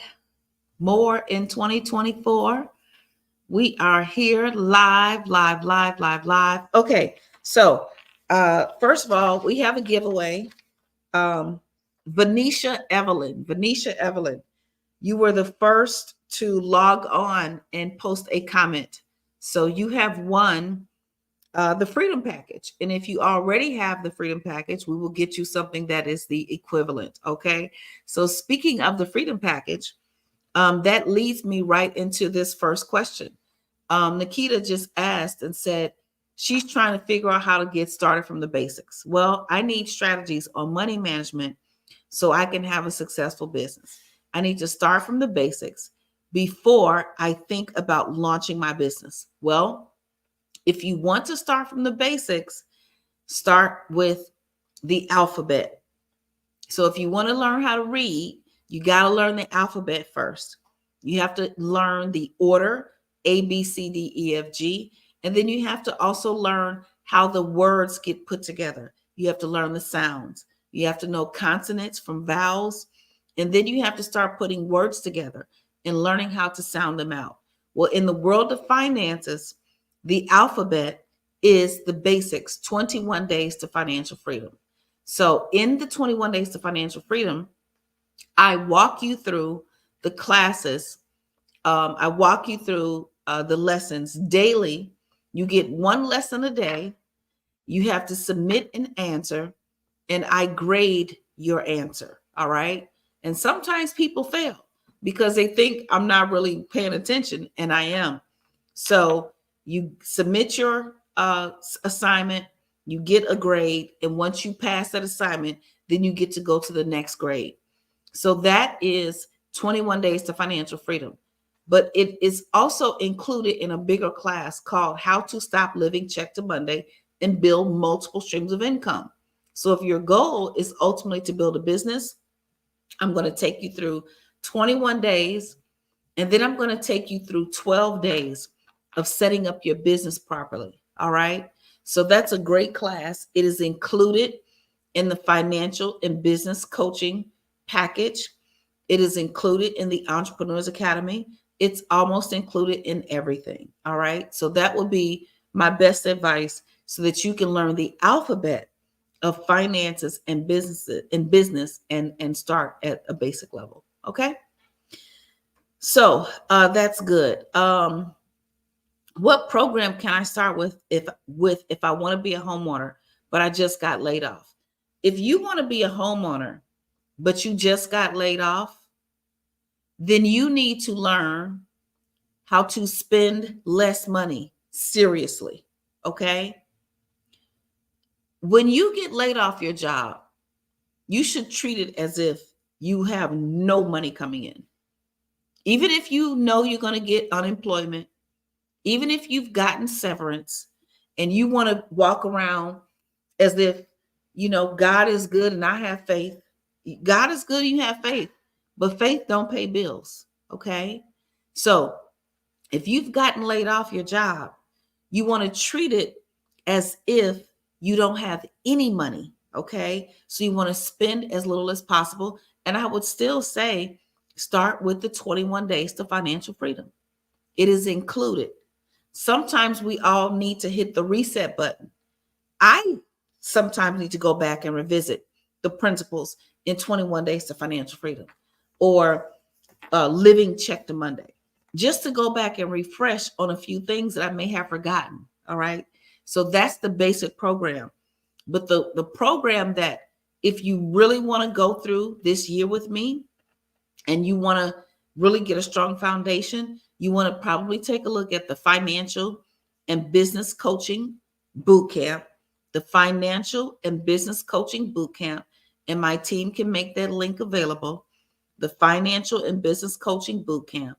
And in that bootcamp, you're going to get 21 days to financial freedom, how to start a home-based business, the road to home ownership, the credit health kit, the 700 credit club. You're going to get all these different courses and things that are going to help you build and go to the next level. Okay. So that is very, very good. So I want to make sure my team has the link and knows what link to send people directly to, so they can go straight to the Financial and Business Coaching Bootcamp. All right. Let me make sure my team has the link so they can go straight there. All right. Get more in 2024, the Financial and Business Coaches Bootcamp. And I just want to make sure that you all have access to this. Okay. All right.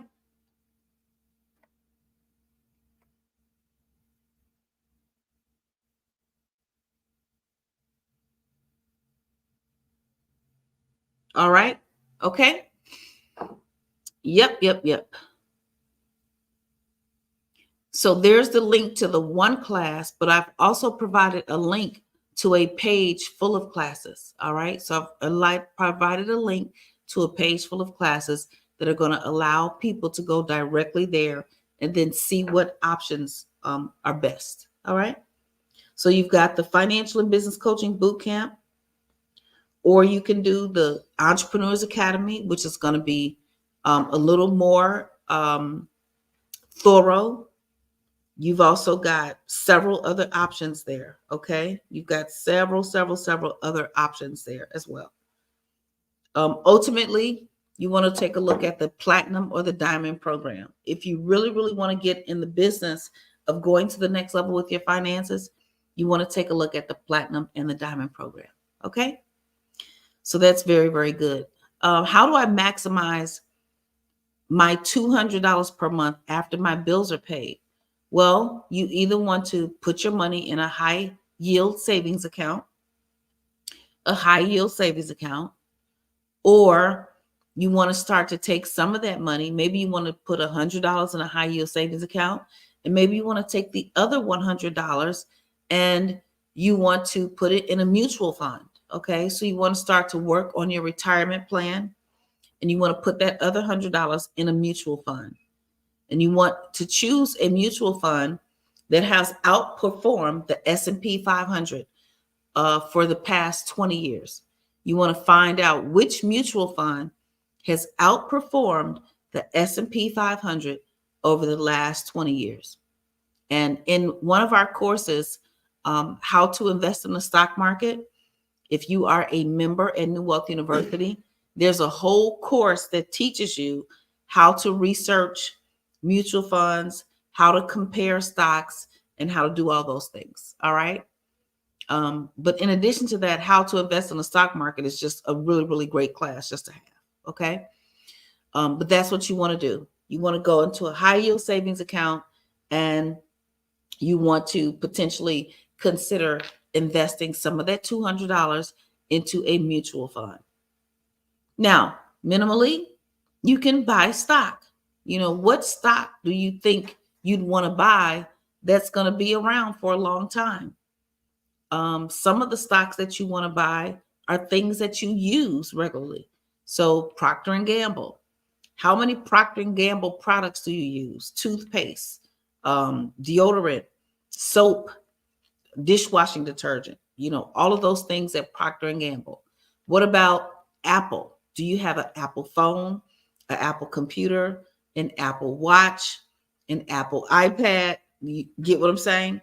What type of shoes do you wear? Do you wear Nikes? You want to invest in things that you are already involved in. You want to invest in areas that are familiar to you. Okay. So, but if you're going to actually grow your money, in addition to putting some money in a high yield savings account, or purchasing individual stocks, you want to really, really consider putting your money in a mutual fund, because a mutual fund is a combination of different securities. All right. So you're going to diversify your portfolio a little bit better and spread out your winning opportunities. Okay. All right. I retired from the federal government 10 years ago. What kind of home-based business should I start? I don't know. You're going to have to find the business that fits your DNA.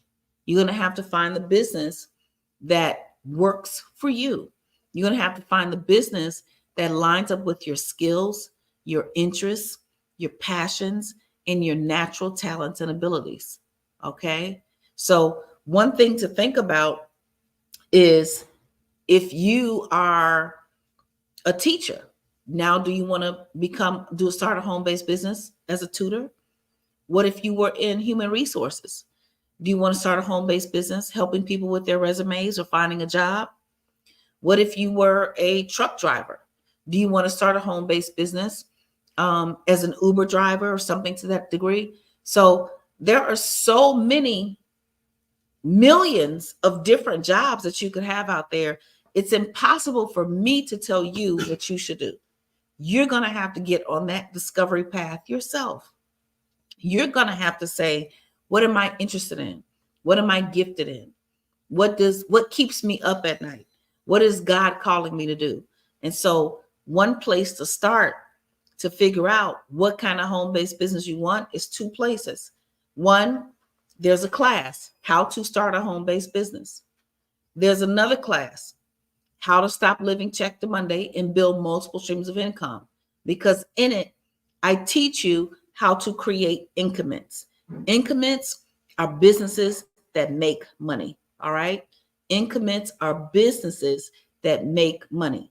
And what you want to start to think about is, what can I do and how can what I do bring in money? And so in my book, The Symphony, a guide to creating and balancing multiple streams of income, I help you go through the process of creating increments.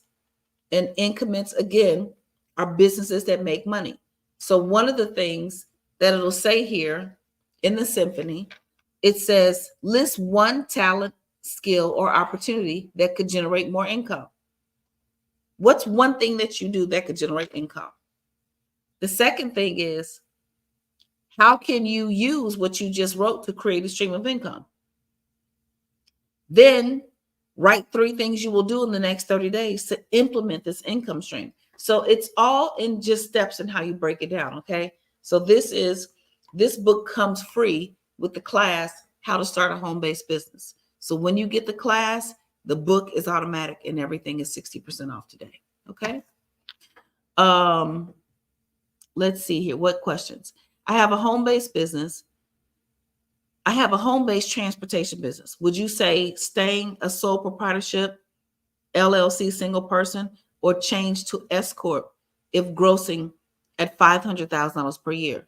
I will tell you that you need to sit down and do a pre-tax analysis. That's what I would tell you need to do. So I can't tell you to go and make it an S Corp just because you make it $500,000 a year. That doesn't tell me much. I don't know if you should stay with it as an LLC. But what I do know is that you can get many, many more tax write-offs as an LLC than you can as an S corp.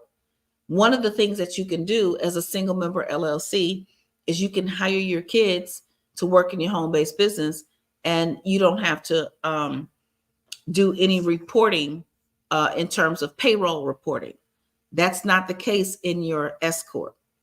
You also have the ability to hire your kids, and they can work any hour of the day as long as the work is not dangerous. That's in your home-based business, not your S corp, not your C corp. These are things that happen in your sole proprietorship or your single member LLC. Another tax write-off that you can get as a single member LLC, you can create a self-employed medical reimbursement program for your business. So that way you can start to write off medical expenses as a business expense. So there are many advantages, but you want to sit and do a pre-tax analysis at thrivetax.net. Thrivetax.net is where you want to go and get a pre-tax analysis so you can start to make those decisions based on real numbers and not just speculation. Okay? That's what you want to do for that. Okay. It is 10:45. We are going to take another break. That's what we're going to do. We're going to take a break. How can you work with me? Come on, let's go. Come on, go to LynnRichardson.com and get the financial and business coaching boot camp, or start in the Entrepreneurs Academy. Start anywhere. You don't have to start big. You can start small. You can start with one class. You can start with 10 classes. It's up to you. All right. So we're going to take a break, but don't go anywhere because I have so many things to teach you during the break. I have lots and lots of great things to teach you during the break. All right. And then we have another guest coming up. All right. Okay.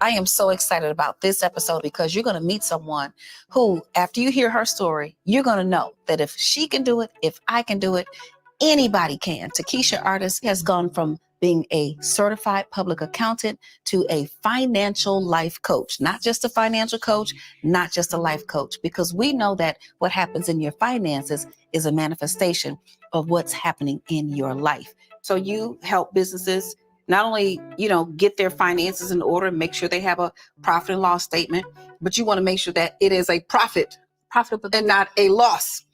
You make sure that everything is lined up with QuickBooks and all of those things. But more important than that, you want to teach business owners how to be profitable.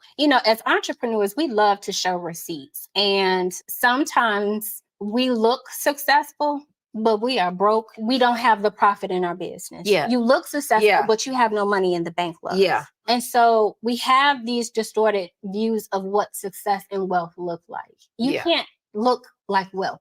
Oh my God, you have to be it. You have to be it. When I was an executive, I was extremely successful at my job, managing their budget down to a science, profitable, bringing in not only revenue, but then also maximizing profits. But I did not do that for myself. I don't think we correlate the two. I don't even think as entrepreneurs, they correlate. How they manage their personal is a reflection of how they manage their business. They're in go mode. They're in hustle mode. And I think when we are in corporate, we're doing a job. So it doesn't compute that I should be applying these same principles to my personal self. Tell me about the early part of your financial journey, being a single mom in Chicago on the South Side, raising a Black boy. How did that start out for you? Well, let's start with college. graduating with a degree in accountancy, trained to manage millions, but couldn't manage my thousands. What was the specific thing that happened for you when, let's just say, you had a lot of debt, a lot of education, but did not see the kind of wealth that you knew you could generate? I actually remember holding Antoine, Your son. my son, Okay. and he was a newborn. And I remember a bill collector calling, and he was fussy in the background, and she made the comment about, you're not a good mom because you can't pay your bills. And I just remember being so pissed off, to be quite honest. With her or yourself? Both. Did it sting like It the truth? stung Okay. a little bit, but at the same time, who are you to say that to me? You don't know the situation that I'm in as a new single mom. And I remember putting him down and praying like, this can't be it. Yeah. God, get me out of here. Help me figure out what to do. And bankruptcy was the option for me. At the time, it was such a negative connotation behind it, meaning like you failed or you didn't live up to your potential. A negative connotation in the Black community. In the Black community. But not a negative connotation in the wealthy communities who understand that it is a tool to actually preserve wealth. Yes. And so I used that tool and I decided I'm going to be a better steward over my money, period. I'm going to put myself on the budget like I do my clients and my corporate job. When you started to make that change in terms of how you were going to be a good steward over your money, what were some of the things you had to let go?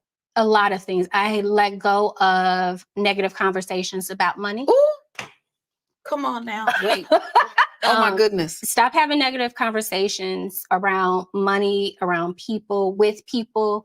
I had to let go of the fact that what I did in the past with money was no longer a reflection of what I'm going to do now. I had to be more intentional with my spending. No more restaurants, no more shopping. It was being more focused on saving and really being intentional and putting thought behind what I'm buying. Yeah. You know, Black people love to eat our money. Okay, let's start there. Okay. We love good food. Yeah. But it was, okay, now I have to pack lunches. So I had to change some habits.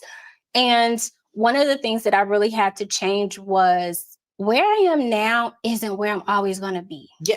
Mindset. All of it was mindset. All of it was mindset. So when you said stop having negative conversations about money, what did that mean?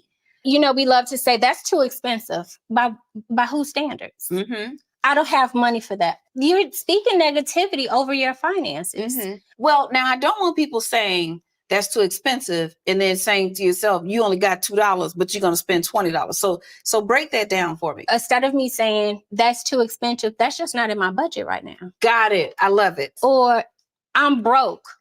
I don't have money for that right now. Yeah, exactly. So those negative, you know, you speak life into your finances. So I started to be more intentional about what I was saying over my money. And once I started to do that, I realized I had a little bit more money. Yeah. And so then when you start to have more money, you're more mindful of it. And so you want it to grow even more. Yes. It became this game of, oh, well, if I have this, I wonder if I can make more. Or if I save this, I wonder, can I save this amount? And so it just became this lifestyle is what it really is. It's a way of life.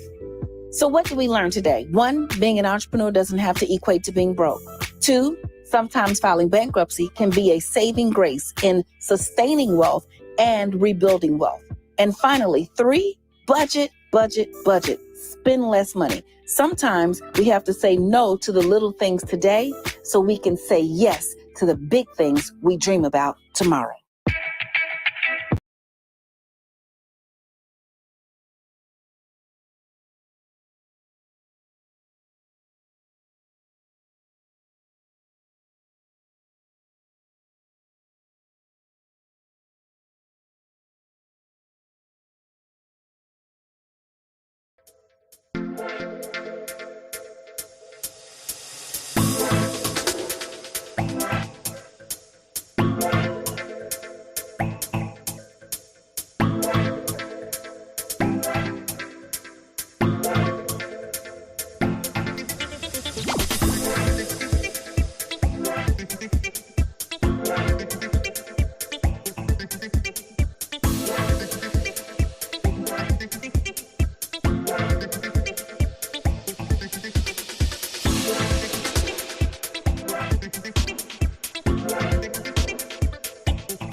I am so excited about this episode because you're going to meet someone who, after you hear her story, you're going to know that if she can do it, if I can do it, anybody can. Takesha Artist has gone from being a certified public accountant to a financial life coach, not just a financial coach, not just a life coach, because we know that what happens in your finances is a manifestation of what's happening in your life.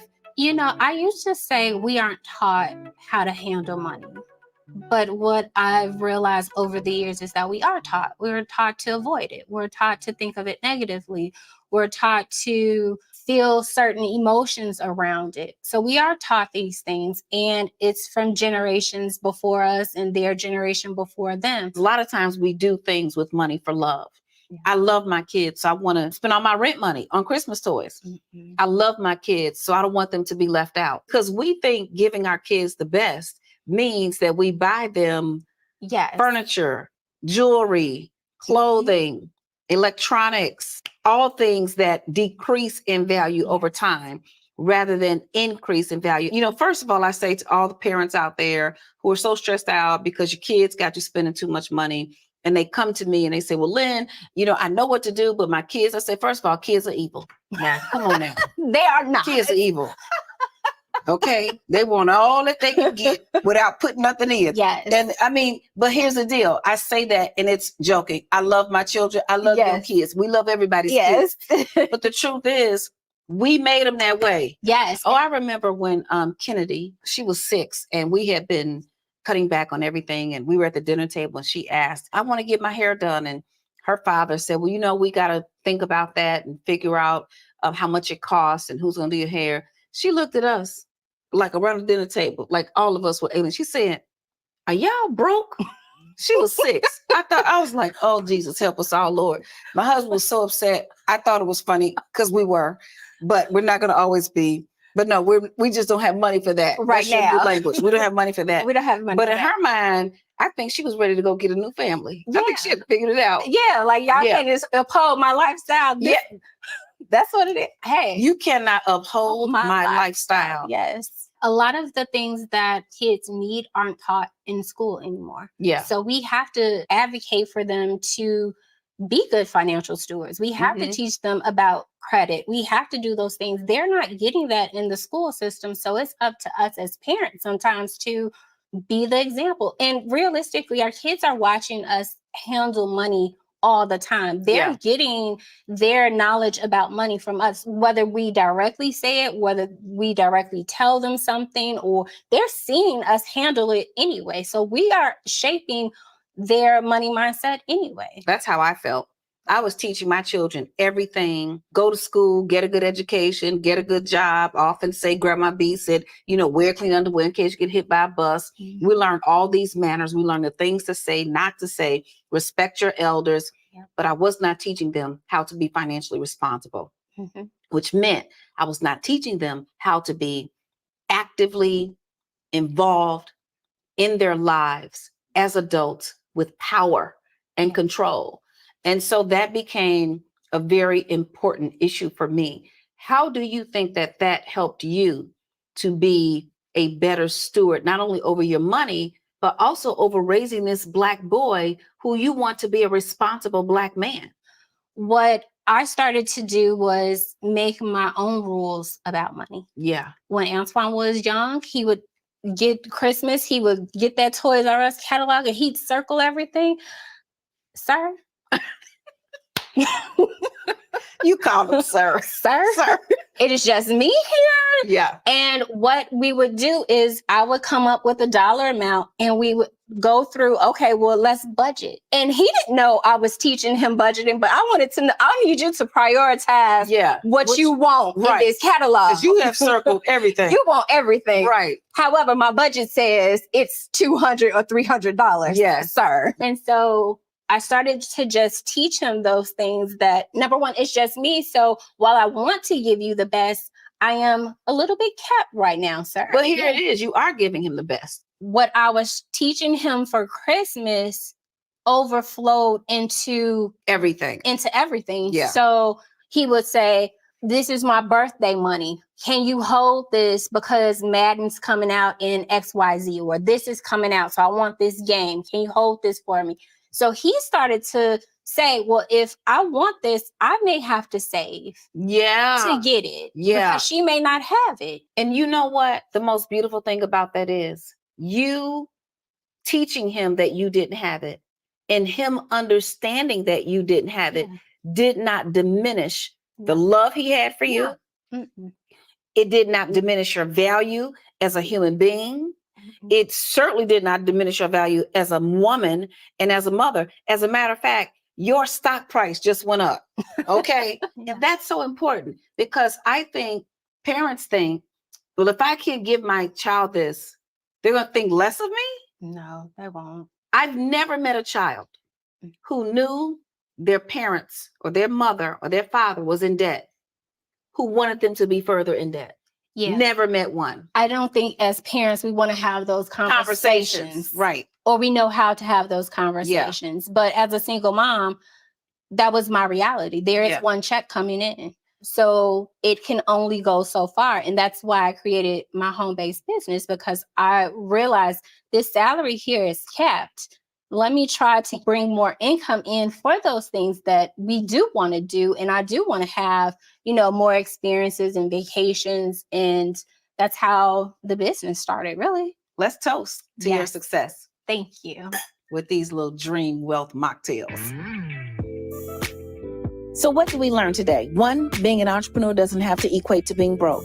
2, sometimes filing bankruptcy can be a saving grace in sustaining wealth and rebuilding wealth. And finally, 3, budget, budget, budget. Spend less money. Sometimes we have to say no to the little things today so we can say yes to the big things we dream about tomorrow.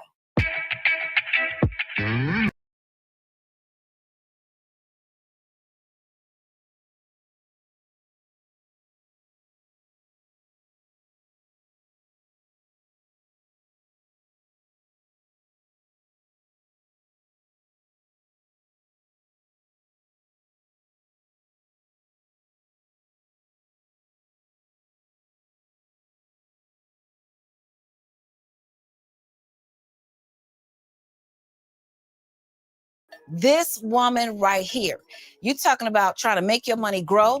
You're talking about trying to understand the infrastructure of how every other culture in the world has made their money. Have you ever looked at somebody walking down the street and they look like they have no problems at all? It just looks like life is so easy for them. It's because they know how to invest in the stock market. So Erica Blair, she is my sister, my friend, my soror, my teacher, my mentee, and my mentor. I mentor her on things. She mentors me on things. But together we are definitely building wealth. She's teaching our students in New Wealth University how to invest in the stock market, how to trade options, understand the difference between a 100-day versus a 200-day technical analysis and a 10-day versus a 30-day. Let me tell you, I don't even know what I'm saying, but I know what I'm doing, okay? Erica Blair is here to teach us what we need to know in this area, because you cannot build true wealth without making your money grow. So without further ado, welcome, welcome, welcome, Erica. You, first of all, you're so beautiful. Thank you. You Thank always you. come shaming the rest of us. You know, I'm looking like I don't know what is happening here. You look like you about to go on Wall Street somewhere. I love it. I love it. So happy to have you here, Erica. How are things going? Things are going great. I'm so excited to be here. You know, building wealth is what I'm all about. And, you know, just so happy to be a part of Wealth University in this great movement that you're doing. So, yes, I'm happy to be here and ready to jump right in. All right. All right. So we're going to get right to it because you'll find people, okay, I got my education. I have a good job. I'm making money. But I feel like something is missing. I don't know what I'm doing. Why isn't my money growing? And so I would ask you, and then you have the other part of it where as a community, we're afraid to lose the little money that we get. I know athletes who put their money under the mattress because they're afraid to lose it all. But I have so many questions for you. So I hope you can, you know, get us on track. How do you begin to invest? Where do you start and how much money do you need? That is such a great question. So, where do you start? You start where you are. You know, people always think that they have to have a certain amount of money to get started with, and that they have to have a certain amount of just information. You do need to get an education, right? So that's the first thing that I want to say is that you got to get educated. You know, in Wealth University, we offer several courses that will get you on track to get started with investing. And the first part of it is your mindset. I have a saying that I say all the time. It's not about the money, it's about the mindset. So people lose money or make money in the stock market because of two things, strategy and discipline. So the reason why you got to get educated is because you got to get a strategy. So earlier you were talking about the 100-day moving average and the 200-day and the 10 crossing over the 30. That is a strategy. And you're able to make money and build wealth because you have a strategy. And then discipline just means doing it over and over again. So that's the first step to get started. Is you got to get an education so that you can get strategy and discipline.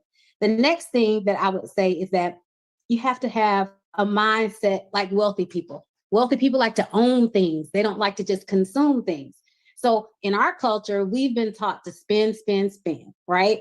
You know, we are the largest consumers, but wealthy people own things. And how do they own things? By investing in a stock, right? So when you invest in a stock, you become part owner of that company. And then the last thing is how much money do you need to get started? So again, we're going to go back to the mindset. So how do you start that mindset? By buying one share. So when people ask me, how much do I need to get started? I say, you need enough to buy one share. So if you are interested, let's say in Apple right now costs $163.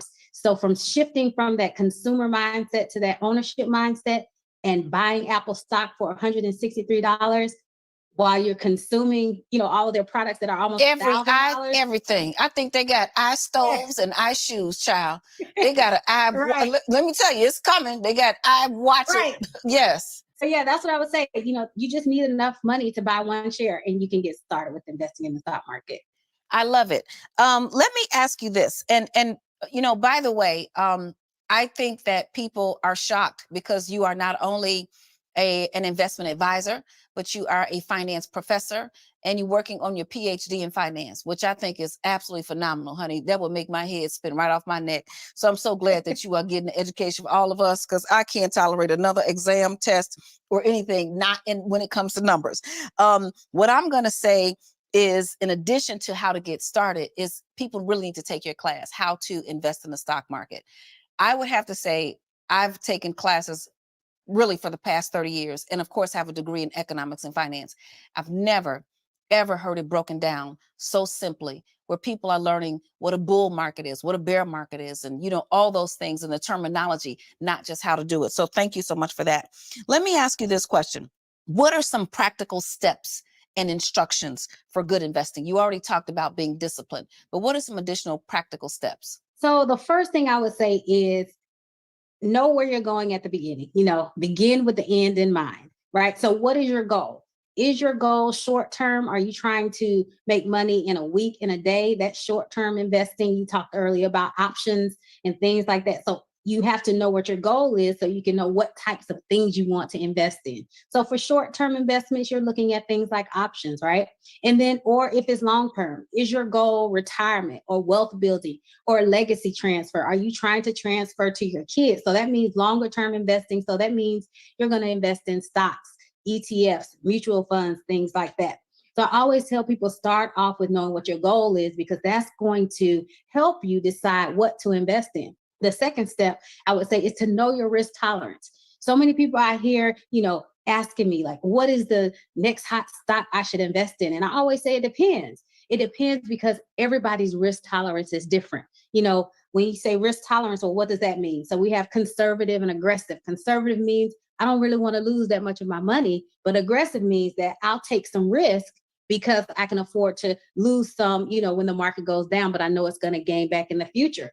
So I would say like I'm an aggressive investor. So that means that I'm invested in tech stocks, right? So when the market is going up and down, I might see a lot of volatility in my stocks because I'm a more aggressive investor. So that's your second step, is that you want to know what type of investor you are from a risk level. And then the third step is I always talk about in the how to invest is get free money to invest. Right? Where do you get that free money to invest? From your employer, from an employee-sponsored retirement plan. Most of them give a match. They may match up to 3%, up to 4%, 5%. Go ahead and put your money in up to that match, because that's free money. Your money is doubling instantly when you do that.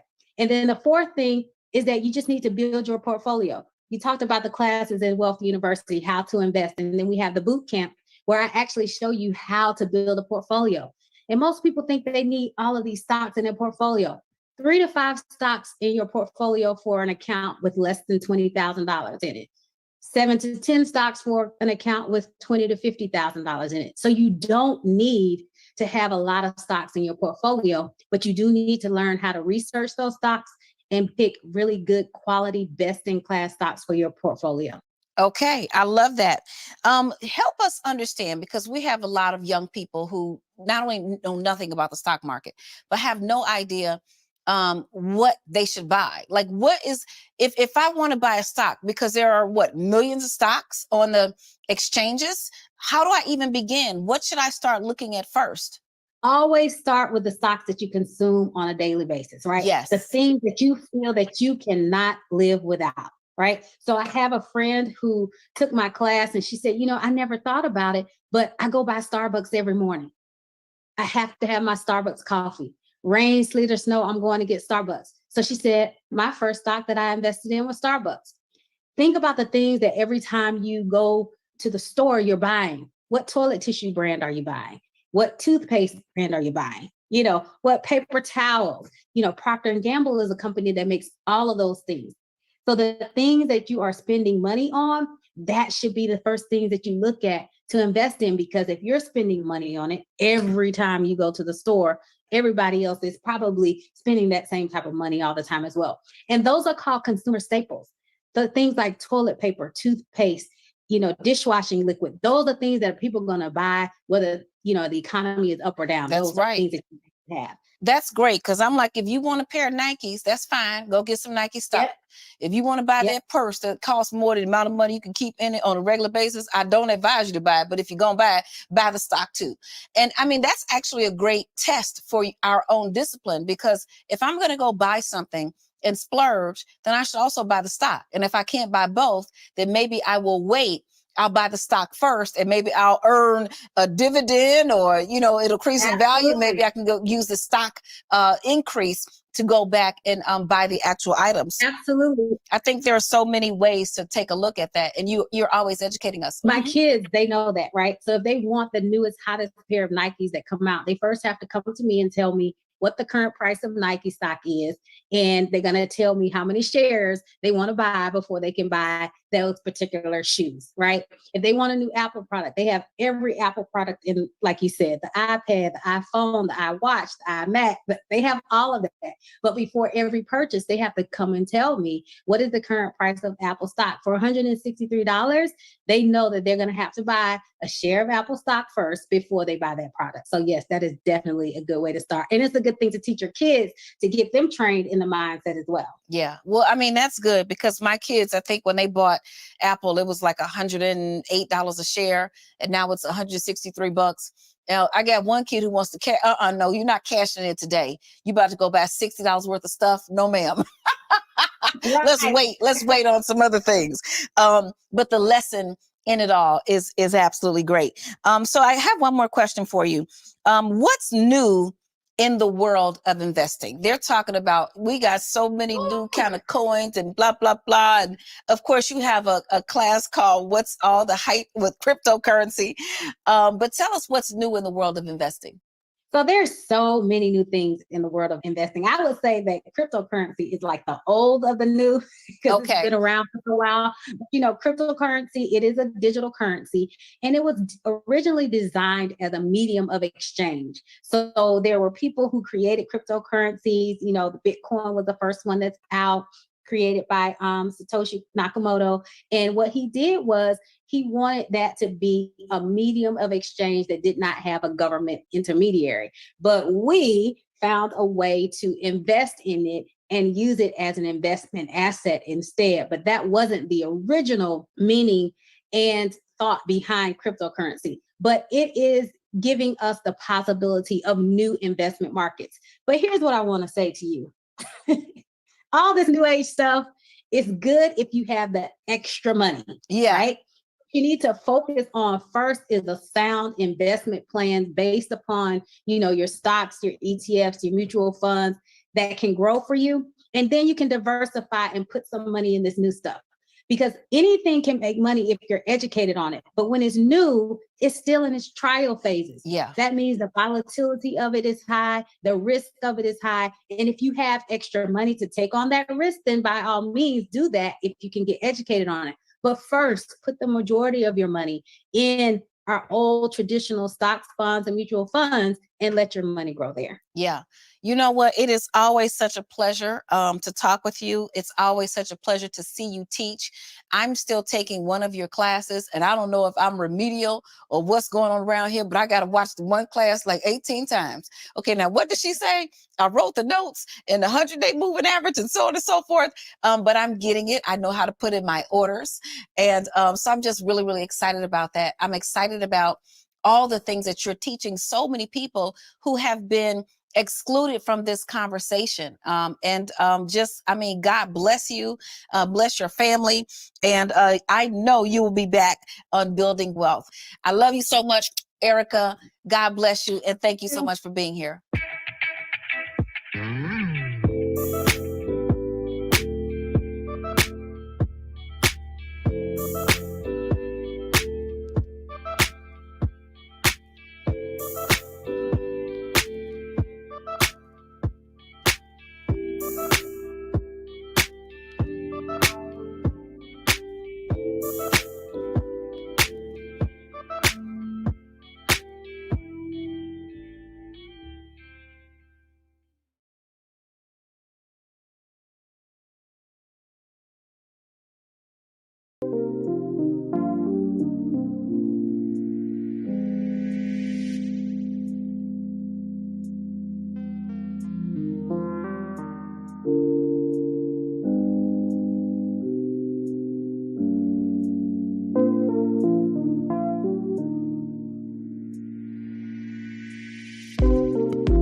only thing worse than being broke all the time is getting a little money in your pocket, saying you're going to do the right thing, not doing the right thing at all, and then being broke again. That's called the feast or famine syndrome. You either have a whole lot of money or you have no money at all. And it keeps happening over and over and over again in cycles. It keeps happening when you get your tax refund. It keeps happening when you get that bonus. It keeps happening if you got that insurance payout. It keeps happening when you get that stimulus check. Yeah, that's right. I've been there, done it all. So here are some of the things that you are not going to do with your stimulus money. Number one, and this is going to be a surprise to most people, you are not going to pay all of your bills. Let me repeat, you are not going to pay all of your bills. There's a saying, when people get money, poor people spend it on things that they like, middle class people pay all their bills, and wealthy people find a way to invest. Now, I'm not saying whether that's right or that's wrong, but I can tell you I have been in all three of those categories. And the one thing you do not want to do is live in a feast to famine syndrome, get a little bit of money in your pocket, and then pay every single bill that you have trying to be a hero. You are not a hero for paying all of your bills. Now, let me be clear. That does not mean neglect your bills. What it means is take a look at the money that you have and be strategic. If you are behind on your rent, contact your landlord and figure out what you can negotiate. If you are behind on your light bill, your gas bill, if you are behind on any of your essential bills, bills that are required for you to exist, your car note, if you actually need it, I'm going to get to the car note in just a minute. Then what you're going to do is you're going to contact each of those people. You're going to tell them that you, just like many other people in the country and the world, are in the middle of a pandemic and you need to negotiate. You need to be in a position to pay a little bit now and to pay a little bit over time. Make sure you get their name, get their ID number, make sure they put the notes in your record. And before you hang up that call, make sure they repeat the notes back to you. You want to get the maximum extension of time to pay that bill without any damage to your credit report. Let me repeat, you want to get the maximum extent of amount of time to pay that debt without any damage to your credit report, but you are not going to pay all your bills. If you are behind 2 or 3 months on your bills and you get this money and you use all of the money to pay your bills, guess what's going to happen next month? You're going to be behind again. You're going to be stressed out again. You're going to be worried again. Paying all of your bills up to date today does not make you safe 30 days from now, 60 days from now. So I want you to be strategic when paying your bills. You're going to pay the essential bills and you're going to negotiate a payment plan until you get back in a position to be able to pay all of your bills on a consistent basis with the money that you have available. The next thing you are not going to do with this money, I know that you have been struggling. I know that we've been in a house. Lord knows I know it. I know that we haven't been able to do some of the things that we want to do. And for those who have lost their jobs, lost their income, lost their livelihood, I know you have missed out on things. But what you are not going to do is go splurge on the things that you like, your boo likes, and your kids want. This is not the time for that. Let me help you understand something. I've been on both sides of this coin. I've been the parent who splurged and got my children everything and made them spoiled. And then I had nothing. And I was looking like a fool because when they were really looking at me and looking for me to be able to protect them, to provide for them, I couldn't. And then I've been on the other side where when I got my mind right, I went from spending thousands of dollars during Christmas to spending almost zero during Christmas. And no, they did not like me at first, but I can tell you one thing, they like me now. Because kids do not need parents who are going to buy them more things. Kids do not need parents who are going to overspend and splurge on the things that they could not get when they didn't have any money to make them feel good for a few days when they do have some money, only for them to be back in the hole 2 weeks later, 30 days later, 60 days later, feeling the same way that they felt before. Now is the time to teach your children something about money. So here's what I would do if I were you. I would take everybody to the movies. Yes, I would. You might be thinking, well, the movies are closed. They're not fully open. The movies would be in my house, on the couch, watching Netflix, Hulu, HBO Max, whatever it is, the Disney Channel. Yeah, the whole family is going to go to the movies. And guess what? The treats are on me. We're going to make our own popcorn. We're going to make some hamburgers like Big Mama and them used to make back in the day. Now, if you're lucky, if I'm feeling real generous, we might order a pizza out, an extra large or a couple of extra large for us to share. But we are not getting individual meals. We are not ordering from DoorDash, spending $15 on a $2 meal. We are not going to go here, there, and everywhere, running around and trying to go out and prove that we can do something nice for our kids, when the truth is we need to prove that we can experience and demonstrate and teach financial freedom for our kids. That's what our kids need. Our kids do not need a big splurge right now. Our kids need parents with sound minds who are going to keep them healthy and teach them how to be wealthy. There's only two things that matter right now. 3, your relationship with God, your health, your physical, literal health, and then the way in which you build wealth. The other thing that you are not going to do during this holiday season, or during this, some of people are treating this spending money, this stimulus money like a holiday. Child, it is not Christmas, okay? It is not Easter. You know, we used to buy new clothes for Easter. It is not the 4th of July. This is leaving broke behind time. Repeat after me. This is leaving broke behind time. That's what this is. And this is the time for you to be strategic and to be aware and to use some knowledge and some wisdom when it comes to your money. Don't be like me. You see, I was an educated fool. Degrees in math, economics, finance, every degree you could have that had a number in it. I had it and I was a fool. You don't want to be that. We don't want to live in the feast to famine syndrome anymore. So another thing that you are not going to do for yourself, you are not going to go out and buy the latest purse, the newest car, the nicest outfit, the pair of shoes. You're not buying. No, don't buy any of that stuff. See, all of those people that you are buying from, they're already wealthy. As a matter of fact, they were talking on one of the networks the other day about all the billionaires who have been made during this recession. This is not the first recession. This is not the first setback. During every single recession, during every single setback, you will either be a millionaire, a billionaire, or a witness. Now, I know I got my pick. What's your pick? A millionaire, a billionaire, or a witness?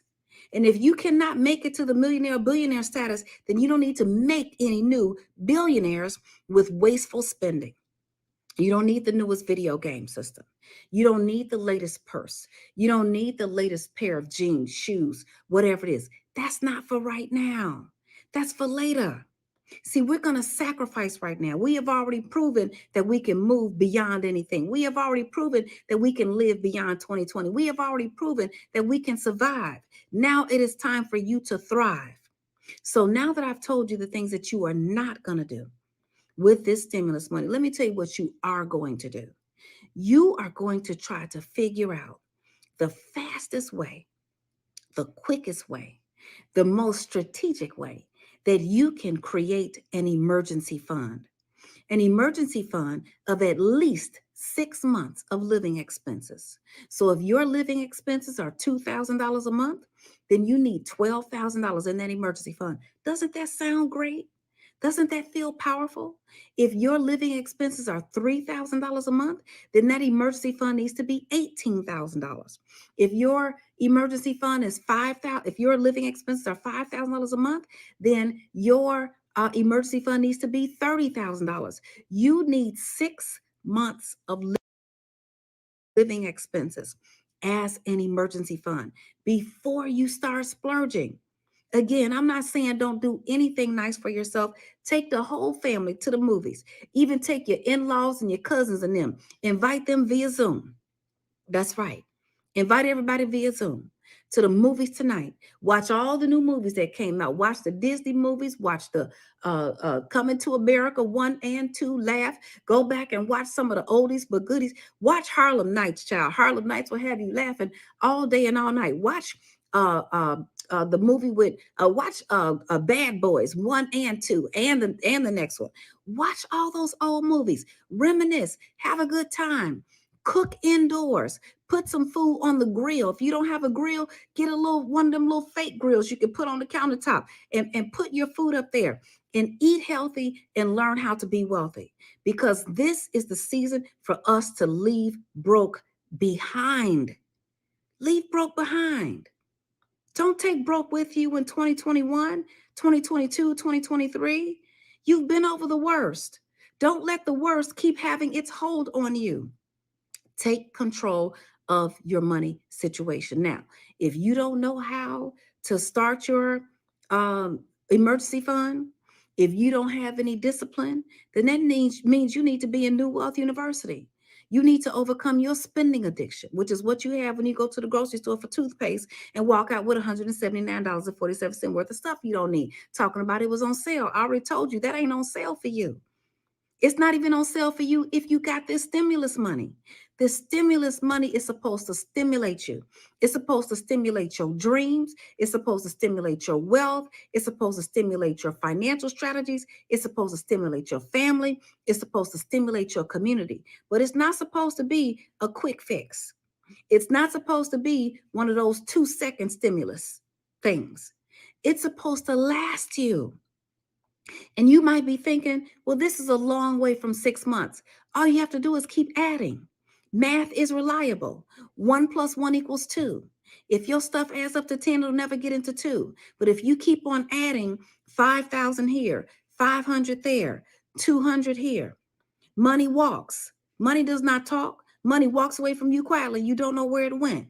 Okay? And it's all the it's just in your life that are keeping you broke. It's just $2. It's just $10. Every single time I got a lump sum of money, whether it was a bonus, whether it was a tax refund, I was filing my tax refund before they even allowed you to. I was doing it if they opened the tax refund at 12 o'clock, I was standing in line at 11:58, okay, waiting for my tax refund because I needed that money and I was not doing the right thing with it. And every time I got some money, I was still broke. That's not our story. Not in this season. You are leaving broke behind. So if you don't know what to do, then you need to be in the 21 Days to Financial Freedom. You need to join the Entrepreneurs Academy. You need to get in the Beyond 2020 Financial Coaching, whatever it is. But take this time to not only make sure that you never slip into this kind of hole again, but take this time to get the right strategy so you can leave broke behind. I'm with you. Go to Ask Lynn.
Hello.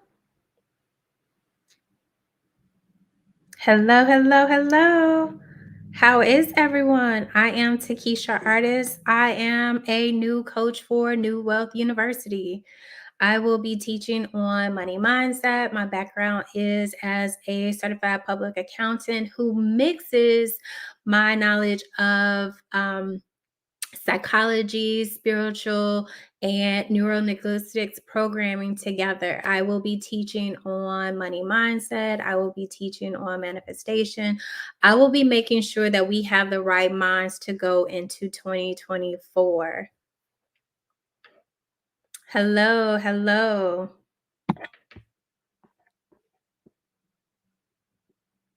Hello, hello. So I am excited to be part of New Wealth University. As you may have saw, I did a video with Lynn, and I'm just really excited to share my knowledge as a certified public accountant with everyone so that we can make sure that we are making sure that these home-based businesses are profitable, giving you some tools that you can do in case you don't have a bookkeeper or that's not in your budget right now, that you can have tools that you can actually use to make sure that you're doing the right things in terms of managing your business as well as your personal finances. The questions are going by so fast, guys. If you have a couple, put them back in there.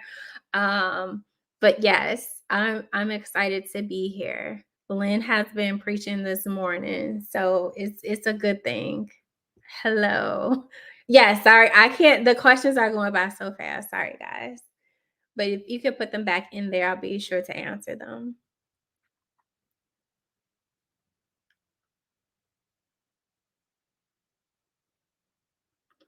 Okay, so the question is, if I pay my children out of the LLC, do I need to write them a check or do a bank to bank transfer for accounting purposes? Either is fine. The whole purpose is just to make sure that you have a good record and make sure that you are keeping things separated. So a check is fine or a transfer is fine. Both can be documented in your system for either. Great question, though. And I love the fact that you're paying your children. Like that's that when I met Lynn, that was one of the first pieces of advice that she gave me was number one, live your life like a business, learn the tax code.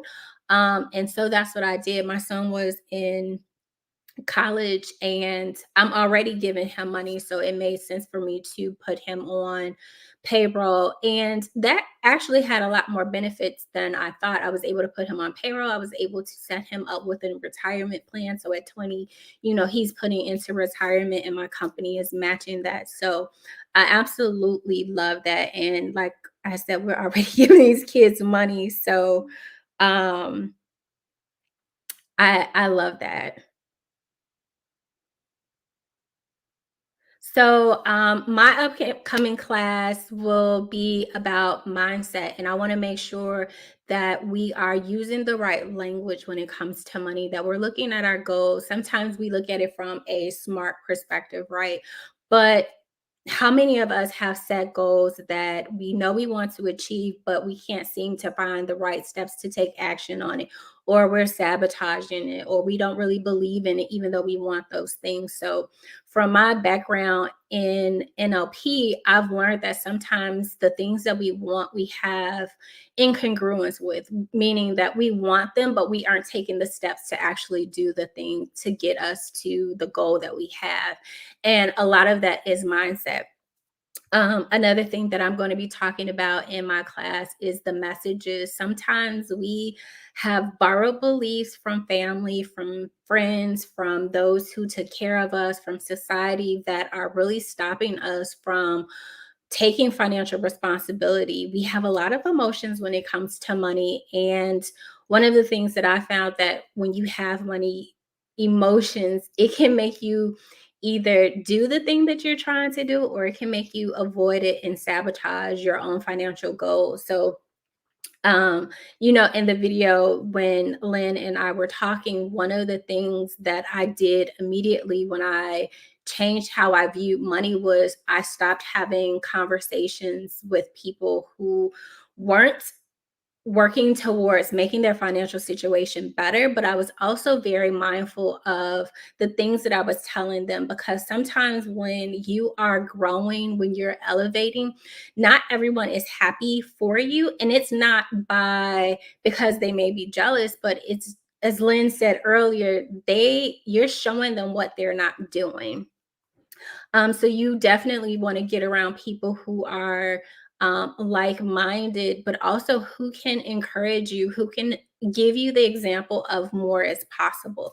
And so that's one of the things that I'm going to definitely be teaching in my classes. And also how to identify your limiting beliefs when it comes to money. Like we all have heard of, Money doesn't grow on trees. True, it grows in cotton fields. Money is evil. Money is the root of all evil. That's not what the scripture says. So, what stories are you holding on to as it relates to money? What stories are you holding on to about you being able to earn more money? What stories are you holding on to about how you manage money? What stories are you holding on to about keeping money? I used to hear all the time, like, you can't take it with you. And so that gives you this sense of, well, if I can't take it with me, I should splurge all the time. Or I need a little bit of retail therapy because something in your life triggered you where you find that, okay, I need to look outside of myself to maybe make me feel a certain type of way. And money is usually the tool that we use to buy the things that we think are going to make us feel a certain way. Money is the tool that we're going to use to buy the things that we think are going to make us feel happier. Money is the thing that we use to, establish our quality of life. And sometimes we just really aren't using money intentionally in the way that we want. Sometimes we're triggered, and you need to learn how to identify these triggers. You need to identify your self-sabotagers. You need to identify these stories, because if you don't, you'll keep repeating them. I'll tell you a quick story. So my grandmother pretty much raised me. And one of the things, she's old school, right? So she never works outside of the household. So her story was get a good education and make sure that you can take care of yourself, which is great because she wasn't afforded those things, right? But what that did was that set up me to, when I became an entrepreneur, my view of success was really only get a good job and go to school. So I had different stories about being an entrepreneur. I was like, well, I can set my own rates. I can, there's no cap on my ability to earn more money. And what that caused was me doing one thing, but me believing it could succeed a different way. And so I had to reconcile, okay, I am capable of being an entrepreneur. I'm capable of using my gifts, strengths, and talents to make more money. I can use my skill set, my experiences to make more money.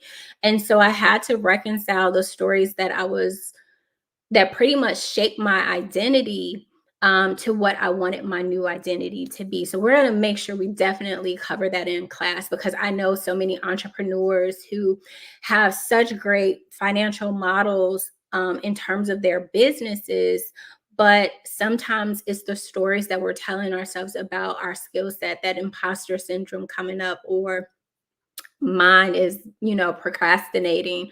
But I did an exercise where it's like, okay, what's the cost of my procrastination? Well, it could be lost sales. It could be me not showing up and helping people. How many people are not being saved or helped because I'm procrastinating? So I look at things with a different perspective, but I had to first learn how to be aware of the story I was telling myself, and what's the new story, and what's the new evidence I wanted to have about it.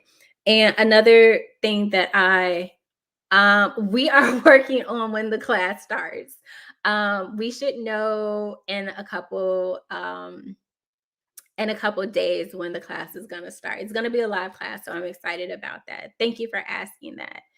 And one of my, I think, kind of foundational pieces is we definitely need to understand that money is just a tool. Period. It is just a tool. I lost so many opportunities which equated to money procrastination. Yes, it's a real thing. And I think that if we look at money as a tool to sustain our quality of life, and we don't look at it as, this thing that we have to have, or this thing that we're running out of, or looking at it with a lens of scarcity, I think a lot of us will start to see that having more money is possible. I think that, when I'm often on podcasts, that's always the first thing they want to know is, why do I think so many people are not as wealthy. And I think it's because we haven't been exposed to different ideologies of what wealth is. We think wealth, like for my son, he thinks wealth is the idea of, multiple cars, a lot of cash money. And what I've see wealth as is the ability to do the things that I want without concern of money. It's that freedom to wake up and do the things that I want to do. Now, I'm not saying that, money doesn't play a factor. It does, because money is intricately woven into everything that we do, but your views of what wealth is changes. And it's changed for me every couple years. Like when I didn't have money, I thought like wealthy to me was like having, a couple $1,000s in savings. And then as you grow and you create new experiences and your situations change, your definitions change and how you view life changes. So it's like, when you get to the next level, to me, it's really about, having the freedom to do and experience life differently. That's my view on wealth. Yes, you need the net worth to have the things that you want, to have the quality of life you want, but it's also what other things are money affording you. And I think that that's what my idea of wealth is. And so we're going to talk about that in the class, really embracing money as a tool for good, because I think sometimes we have so many negative connotations about what money is that we avoid it, or we let it trigger us, or we feel like it's this thing we can never hold on to. But those are just stories that have been reinforced over and over again. But the great thing is we can change the story, we can change the belief, we can change the narrative of what money is. We can change how we view money so that we can manage it better. We can change how we view investing so that we can be open to taking classes, getting more knowledge. And I think that's what it is. It's just about you taking what you know and looking at it from a lens of, is this really helping me go to the level I want financially, or is this really sabotaging me? And that's what we're going to uncover, because I found that you can have all of the great strategies, but if you don't have the mindset to take action on the strategy, if you don't have the right mindset to believe in the strategy, it's just a strategy. It won't work. And I know this from experience. I'm leaving broke behind. Absolutely. We are not going into 2024 with the same mindset that we are ending 2023 with. I love Lynn's motto for 2024: more in 2024, more opportunities, more collaborations, more powerful connections, more abundance, more good people, more love, um more partnerships, just more knowledge, more new stories, more new perspectives, more new millionaires, more thousandaires, just all around more. And I think I'm excited to be a part of this and share all of my knowledge and wisdom with you all. All right, I'm so excited.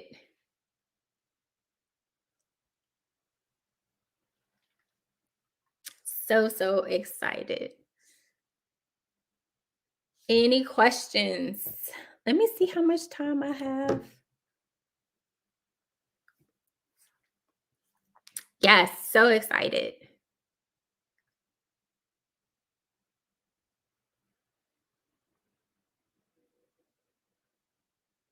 I have a question. If I pay I think it was, if I pay my taxes, okay, if I pay my children, do I have to take taxes out on them, or do I just do a 1099?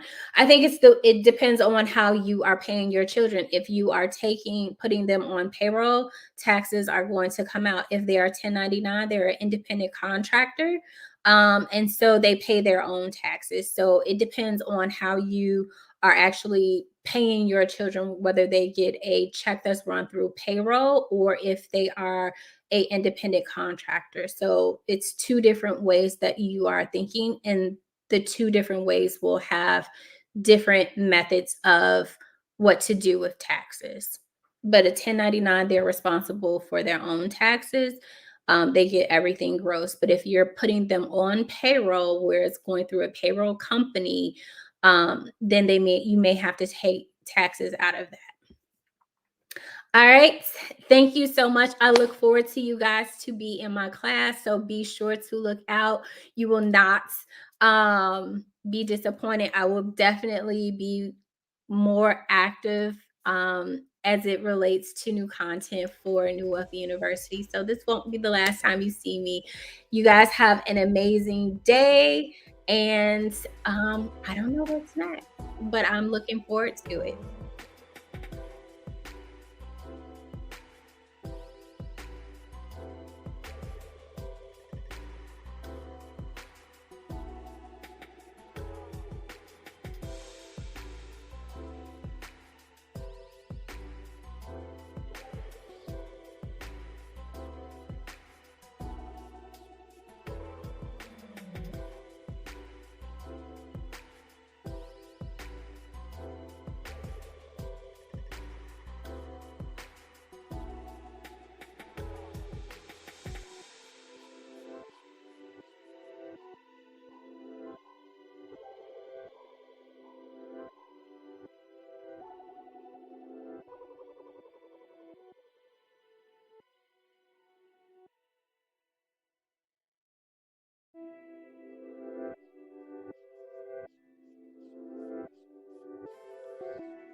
Money will work harder for you than you can ever work for it. I need you to understand this. I know that you are trying to get to the next level financially, but if you take care of your money, it'll work harder for you than you're working for it. You got to go to work tomorrow, the next day, and so on and so forth. And even when you get your check, it's not enough. Well, let me help you understand this. I just looked at my financial portfolio, and over the past 12 months, my money earned 82%. Let me repeat, 82%. Now, let me put some perspective on that. If you put your money in a bank account, you are lucky. You're lucky if you earn 1/2 of 1%. You're very lucky if you're earning that. So if you want your money to work for you, then you've got to do the things to put it to work. So what I am doing, you guys have heard me talk about, in order to get to the next level financially, you must spend less money. Yes, you must spend less money. I talk about the 10, 10, 30, 50, and all of that kind of stuff. The next thing you must do is get more money. This is what we're going to focus on. Number 3, you have to get your money back by having a home-based business so that you can get more tax write-offs and get your money back. But let me just go backwards for a second to getting more money. You get more money by creating multiple streams of income. You get more money by making your money grow. So how are we going to do that? In 2022, I'm going to take everybody, and I'm talking, I don't care where you are. I don't care what your status is. I don't care how much money you have. I don't care how much money you think you don't have. I don't care if you have $1. I'm going to help you make that dollar grow. If you've got $100, I want to help you make that $100 grow. If you have $50,000, I want to help you make that money grow. Now, let me tell you what an 82% return means. An 82% return on your money means if you had $100, it is now $182. You didn't have to do anything to it, okay? It did that itself. If you had $1,000, that's $1,820. If you had $5,000, that would be $9,100. Can you imagine putting $5,000 someplace and you come back and it's $9,100? Come on now. If it's $10,000, that means you would now have $18,200. And if it was $20,000, that means with an 82% return, you would have $36,400. Now, is everybody going to get an 82% return? No. But over time, the stock market investing historically has shown that over time, you are going to win if you know what you're doing and if you have a strategy. So I want you to go to asklynn.org, because by now you should be sick and tired of being sick and tired. And you should know your money will work harder for you than you can work for it. Now, what I also want you to understand is this is going to require an investment of your time, an investment of your attention, an investment of your energy. If you want to get to the next level financially, the answers are not going to drop out of the sky. Now, I have degrees in business, economics, mathematics, so on and so forth, and none of that helped me. I was still living check to Monday. That means you get paid on Friday. By the next payday, you're broke. No, you get paid on Friday, and by Monday, you're broken. Sometimes I was living check to 2 o'clock. I had to learn the rules of the game and then play the game by the rules. So no one is going to be left behind, but we are all going to leave broke behind. Let me repeat. No one is going to be left behind, but we are all going to leave broke behind. We're going to leave broke behind.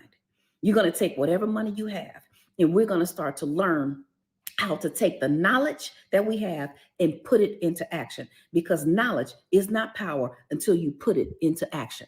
So what am I going to teach you how to do? One, I'm going to teach you how to identify. I'm going to teach you how to identify your particular investment DNA. You're going to understand your risk profile. You're going to understand your risk tolerance, and you're going to get to learn who you are and what makes you tick and what makes you click and what's important to you and how all of that plays out in your money.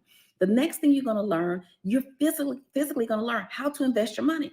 That's what you're going to learn. And let me tell you something. I'm not talking about these people that are posting these messages on everybody's page talking about I traded this and so did that. I'm not talking about that. I am not talking about you giving your money to me or anybody else. I'm talking about you taking your own money and learning what you need to do to make your money grow, because you are going to be your best advisor. You're going to be your best overseer. You are going to be the best one to protect your dollars. Now, that doesn't mean you won't get a financial advisor. This certainly doesn't mean you don't need a financial coach. It certainly doesn't mean you're going to be out here on your own. But I want to teach you what I know so that you no longer have to depend on me to get the results that you need for your life.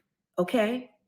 So my finance professor, my sorrel, my very good friend, she teaches at New Wealth University, Erica Blair. She's not only teaching how to invest in the stock market, but she's also teaching a whole bunch of folks how to build their wealth portfolio and trade options. We are taking that to a whole nother level in 2022.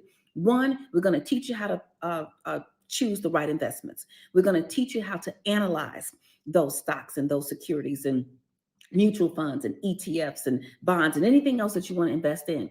And we're also going to teach you how to do a technical analysis, right? A technical analysis. So this is not going to be like going to the racetrack and you just betting on a horse and whatever the case may be, or you just picking a stock or something and trying to figure it out. No, you are going to understand the science as well as the art. Because let me tell you something. It is time for us to get to the next level financially. And it is time for us to do it together. So I am committed to teaching you everything that I've learned. I'm committed to teaching you everything that I know. I'm committed to learning what I don't know. I am taking advanced stock classes right now, advanced investment classes.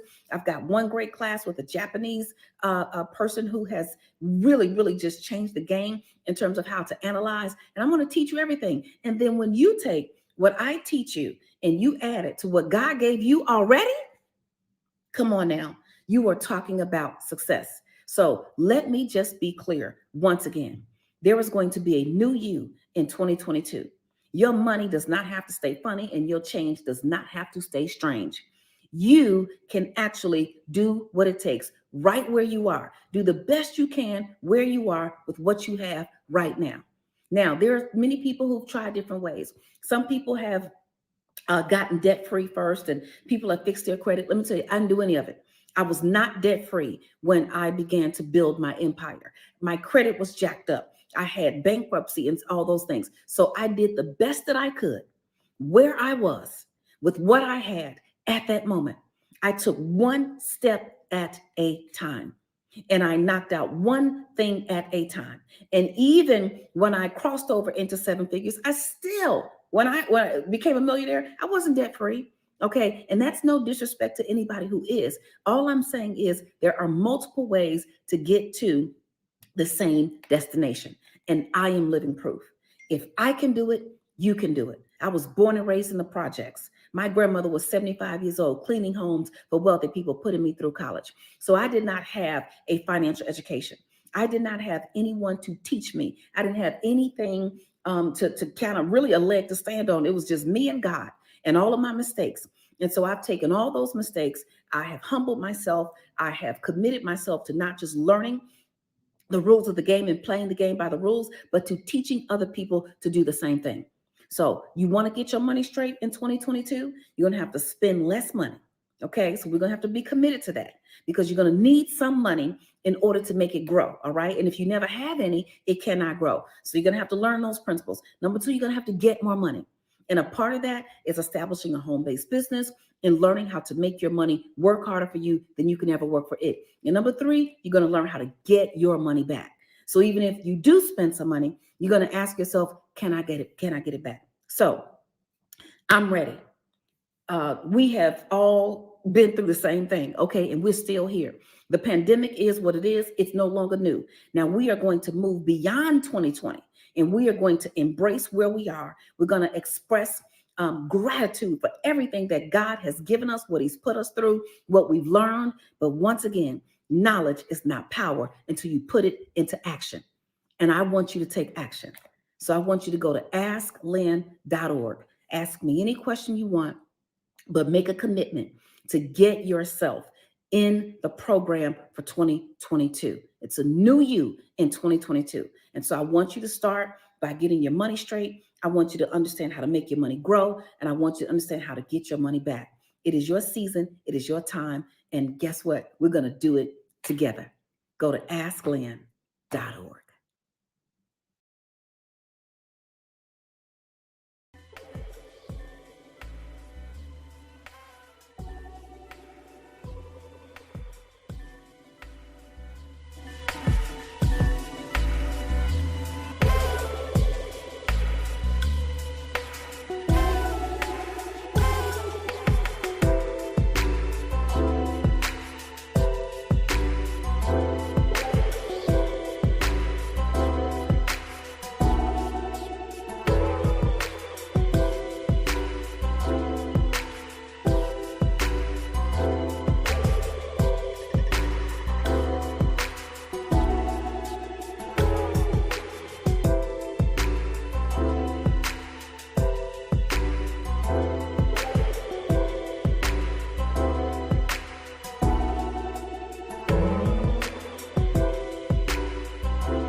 Hello, everybody.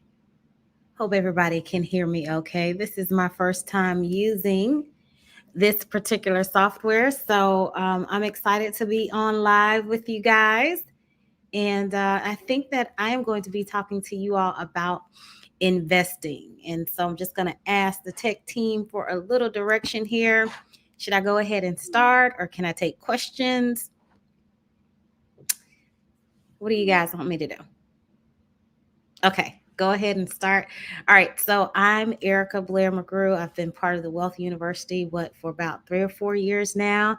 So excited to be a part with Dr. Lynn and the amazing things that she's doing in Wealth University, and so glad to be an instructor, counselor, advisor here, whatever you want to call it. So a little bit about me is I started off in the investments industry back in 2008.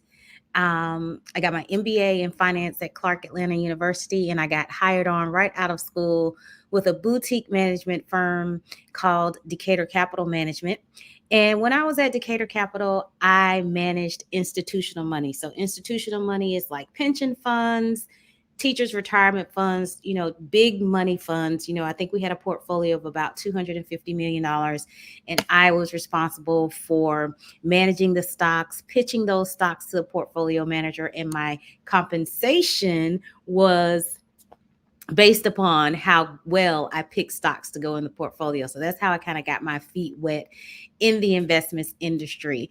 After that, I went on to work as a associate vice president for Merrill Lynch, where I helped affluent clients to grow and sustain their wealth. So I would make sure that I advised them on their goals, talk to them about their risk tolerance, and also put them in portfolios that was going to grow for them, diversify their portfolio. Currently, I work for a company named Advocacy Wealth Management, where I help clients who are new to money. And I really, really love what I do with my new clients, because these clients usually were not born into wealth, and they got wealth because of some type of traumatic event, whether it was a car accident, wrongful death of a person in their family, workers' comp, or something like that. They got exposed to wealth. And so now they have millions of dollars. They don't know what to do with it. And so I get to educate them about what to do with their money. And I get to diversify their portfolios for them and build them, a portfolio that's going to grow. And so I really love what I do here with Wealth University, because I'm able to take that knowledge and experience that I have from the financial services world and educate Lynn's subscribers and people who are interested in the Wealth University. I'm able to give that knowledge to you all, and make sure that you all can also build your wealth and grow your wealth through investments. And so that's just a little bit about me. I forgot, I'm a wife and mother. I've been married for 22 years now, I think, and have two gorgeous sons, London and Jonathan. Jonathan is 21, and London is 21. My youngest son, Jonathan, is 18, and I just turned 50. So on December 14th, I turned 50 years old. So in this new era of my life now, turning 50. So I'm trying to do all the things that 50-year-olds do, whatever that is. But I am excited to be here on the Financial Marathon with you all and answer any questions that you may have. And so that's what I'll do now, is I'll just see what questions do you all have about investing. Go ahead and put them in the chat window, and I'll make sure I answer them for you.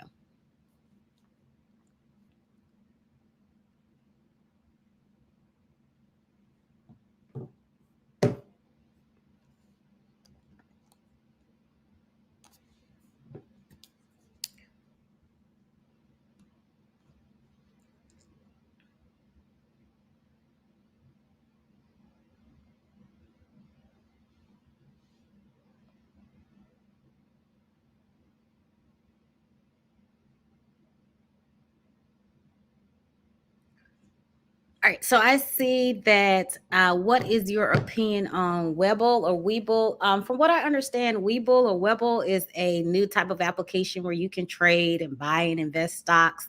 And I say that anything that you get educated on, it can be good, but make sure you get the education behind it. Make sure you do the due diligence on it. I'm an old school investing kind of girl, so I invest on your old school platforms like Fidelity, Thinkorswim, TD Ameritrade, which was just bought out by Charles Schwab. Merrill Edge is one of my favorite platforms to invest on. So I'm more traditional in that sense, just because a lot of times when the newbies come out, they're able to offer a lot of, I guess, discounts and let's say they're able to offer a lot of things because they're new out on the market, and sometimes they sell information. So I don't know a lot about Webull. I do know that it is an application that you can invest on, but I don't know any more about it other than that. I'm more of your traditional type of investor. I'm going to use your Charles Schwab, Fidelity, Merrill Edge, those types of things. Did that answer your question? Hello, should you go through a Charles Schwab or some institution like that, or which one is good for beginners? Yes. Okay. So when you are investing, it's just like choosing a bank. You want to go with a brokerage firm that is going to give you the most bang for your buck. When I say brokerage firm, I mean in order to buy and sell stocks, you have to have a brokerage firm. And so a brokerage firm is your Charles Schwab, your TD Ameritrade, your Merrill Lynch, your those are your main Fidelity brokerage firms. So you have to go through a brokerage firm in order to buy and sell stocks. So Webull, if you're able to buy and sell stocks on Webull, then that they have a brokerage entity to it, right? So you have to do that in order to buy or sell stocks. The one that you pick is the one that's going to give you the most bang for your buck. Fidelity is a really good one for beginners because they put a lot of things in layman terms. They have a lot of charts and they have a lot of information and resources. But my favorite is Merrill Edge.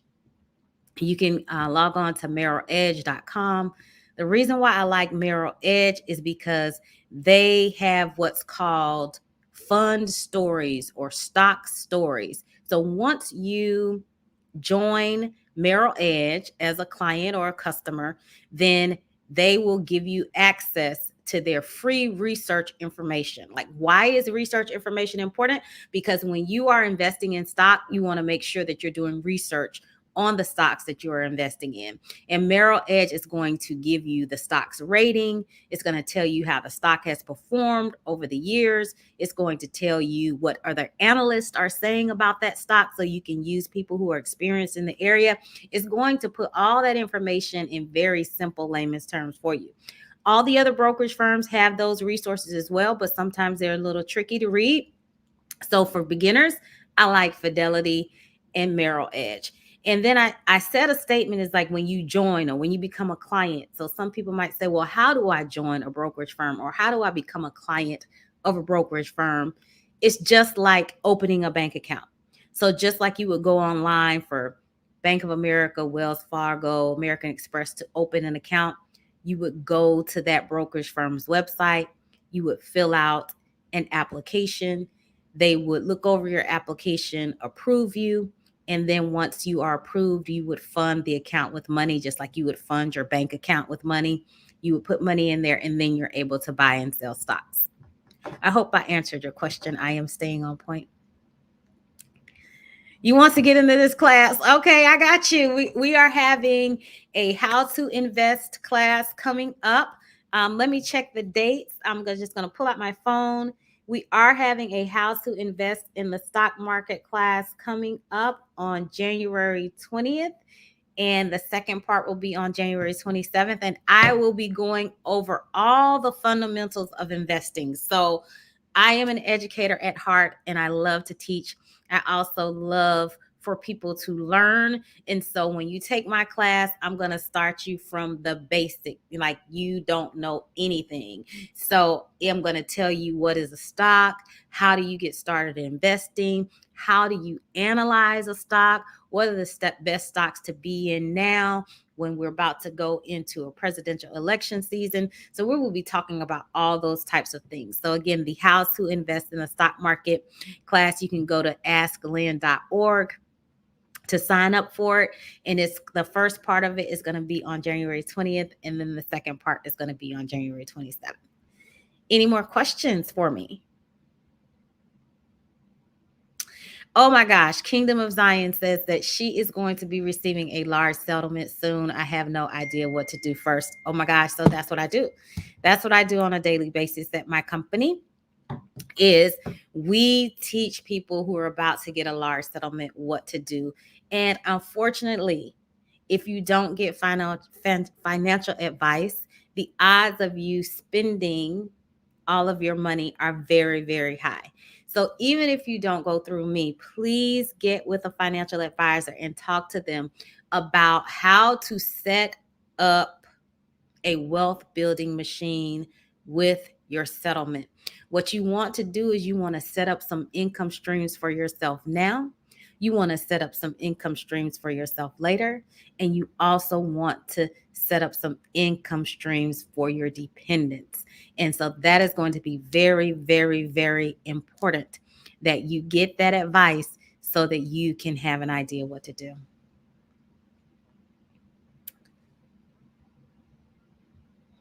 What type of investments should you stay away from?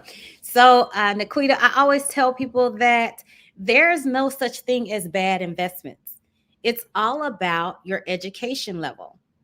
If you are a beginner, then you need to be investing in beginner type things. So beginner type things are your stocks and your bonds, right? Once you get a little bit more savvy and you get a little bit more education, then you can invest in other things, maybe like cryptocurrencies or, other types of alternatives. But I would say that there are no types of investments that you could stay away from, except for the ones that sound too good to be true, right? I'll take that back. Any investment that guarantees a return, you should stay away from. In investing, there is no guarantee, right? There's always a risk of loss. There's a risk of profit and a risk of great return, but there's always a risk of loss. So if there is anyone or any company telling you that this is a guaranteed investment, then that's the type of investment that you should stay away from.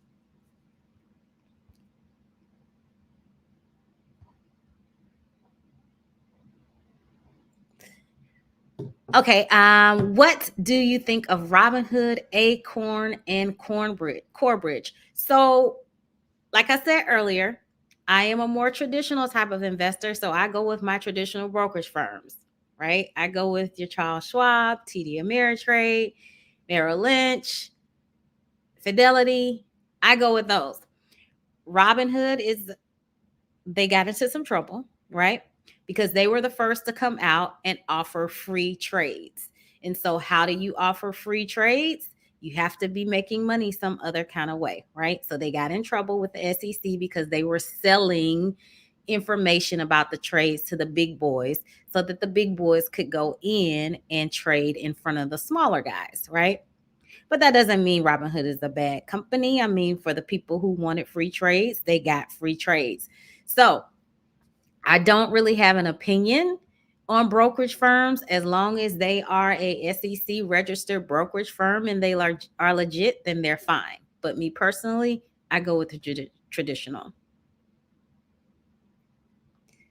What do you think of day trading as a career? So day trading is very, very risky. With the right education, you can be a day trader. And what do they say about takes you about 10,000 hours to be an expert at something? So when you are day trading, you have to be able to read and watch the market every second. There are three main things going on in the market at one time. And each of those things have different charts and different running tapes. So imagine yourself having this huge computer and you have like 3 screens up and you're trying to read 3 tapes running with information at the same time. So you need to get the education in order to be able to do that. There are plenty of people who do day trading as a career. I would not do day trading as a career because it takes too much time. It's very tedious. And the amount of money that you need in order for it to be profitable is substantial, right? Well, I won't say substantial, but you need to have enough. You need to have at least $25,000 available in your brokerage account at all times in order to be a day trader. That's an SEC rule, right? So if you don't have 25,000, then you won't even be able to day trade. What'll happen is if you do 3-day trades in a row and you don't have $25,000 in your account will be halted what's called a PDT, pattern day trader rule, right? So the first thing is you need to have at least $25,000 in order to day trade. Second thing is you need to have lots and lots and lots of education. You're never going to hear me say, don't do this or don't do that. I think anything with the right education, you can do it. If you want to be a day trader, you need to take lots and lots of courses. I don't teach day trading because the amount of return that you get for being a day trader is not worth my time, right? I can put my money in other places that can flip as fast as a day trader without having to spend all that time with my eyes glued to the screen. Any other questions?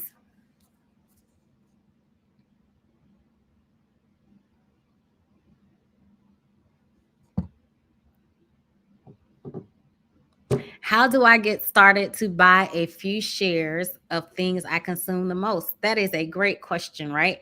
So one thing that I teach in the How to Invest course is that you should be thinking like a wealthy person, right? Wealth University, we're teaching people how to build wealth.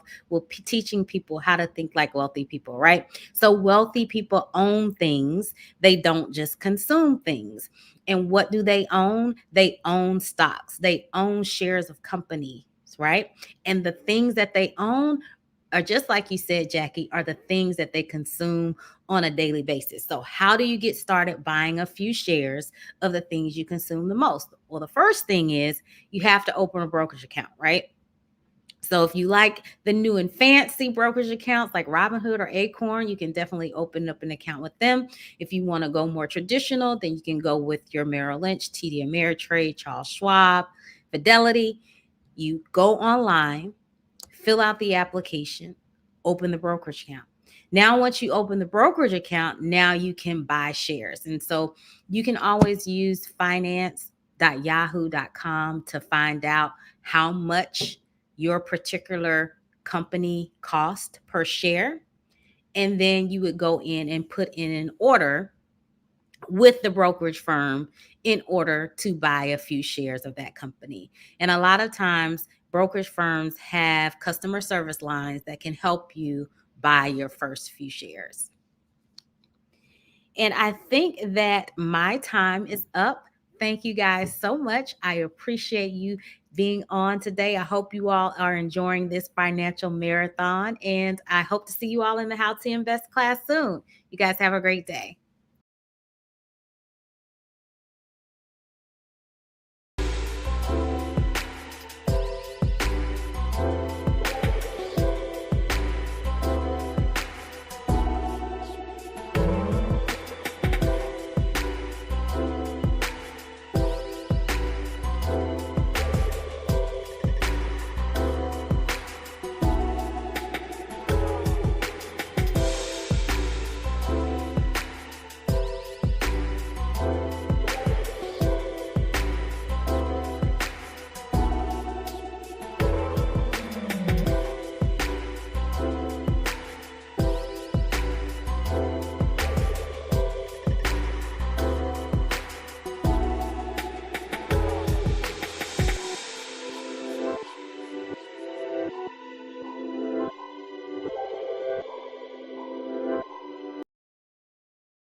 This is the Millionaires Roundtable. I'm your host, Lynn Richardson. We are creating millionaires, one family at a time, one day at a time, $1 at a time, one dime at a time. And that means you.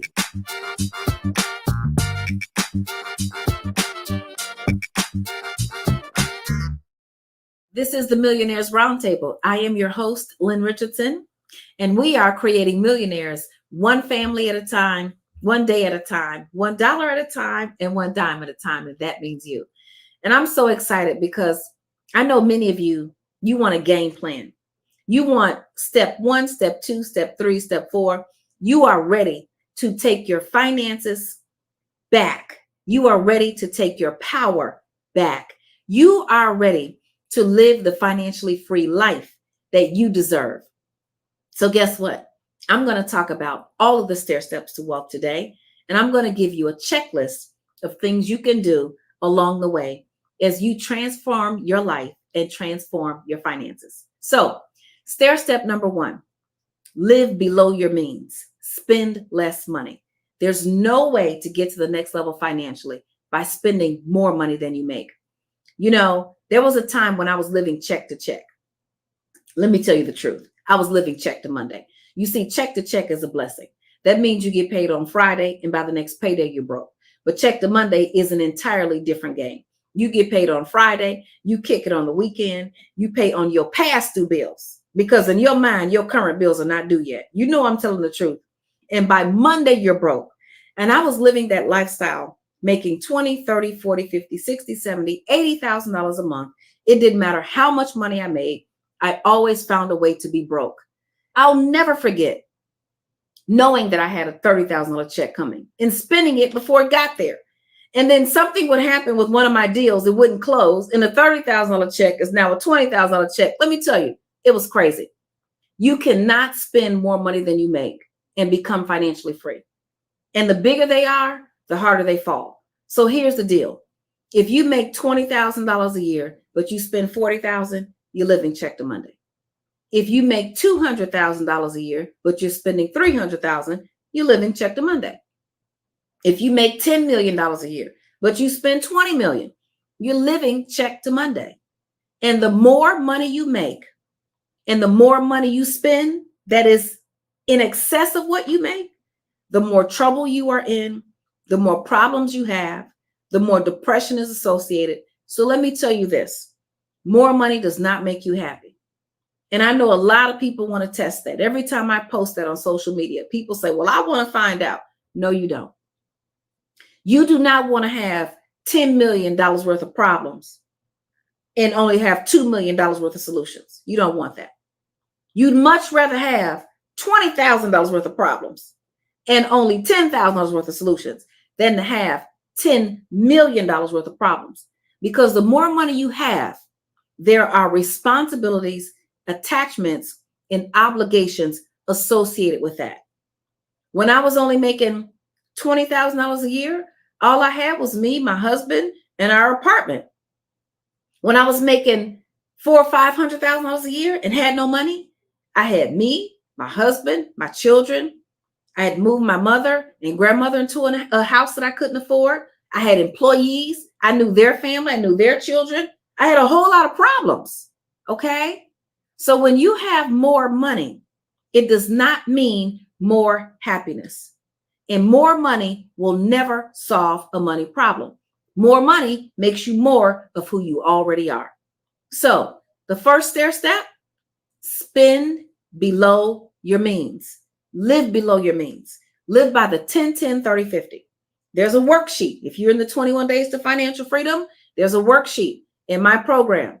The first 10% you tithe, the next 10% you save, the next 30% is cash in your pocket so you can avoid a spending addiction.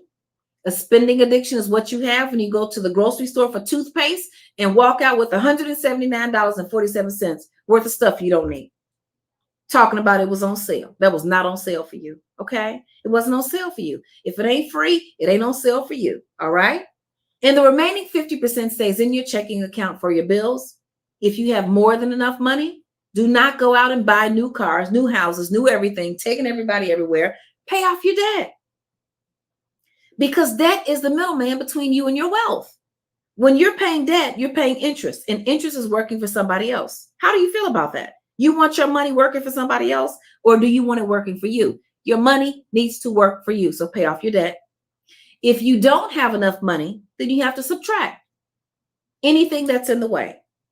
There are too many people who have children in college and you can't afford it, and you feel guilty. Let me tell you something. In my household, I love education. I have degrees and I've gone to some of the best schools in the world. So have my daughters. But in my household, school is free. If you get A's, you go to school for free. If you get C's, you go to the free school. Now, my oldest two daughters got A's. My youngest was a rebel. She said, well, Mom, what's the free school? The community college up the street. That's where you're going. She got those A's. And she got a scholarship because she knew what she wanted to do. So if it's the kid that's in school, if it's the private school tuition, if it's the house that's too expensive, if it's the car that's too expensive, whatever it is that is interrupting the mathematical equation that equals wealth, get rid of it. Okay? If it doesn't fit, get rid of it. It doesn't belong in your budget. So the first stair step is to spend less money, live below your means. The next stair step is to get rid of your debt, because your money can work harder for you than you can ever work for it. So if you have debt, then your money is working for somebody else and you simply want to eliminate it. How are you going to do that? You're going to go by the debt snowball method. That's what I believe. Some people say take the debt with the highest interest rate, pay it off first. I don't believe that. I believe that hardworking people were already struggling. We're trying to get some wins. Take the lowest debt, pay it off so you can get some wins. So take your extra money that was in your 50%, take all that extra money, throw it on that lowest debt.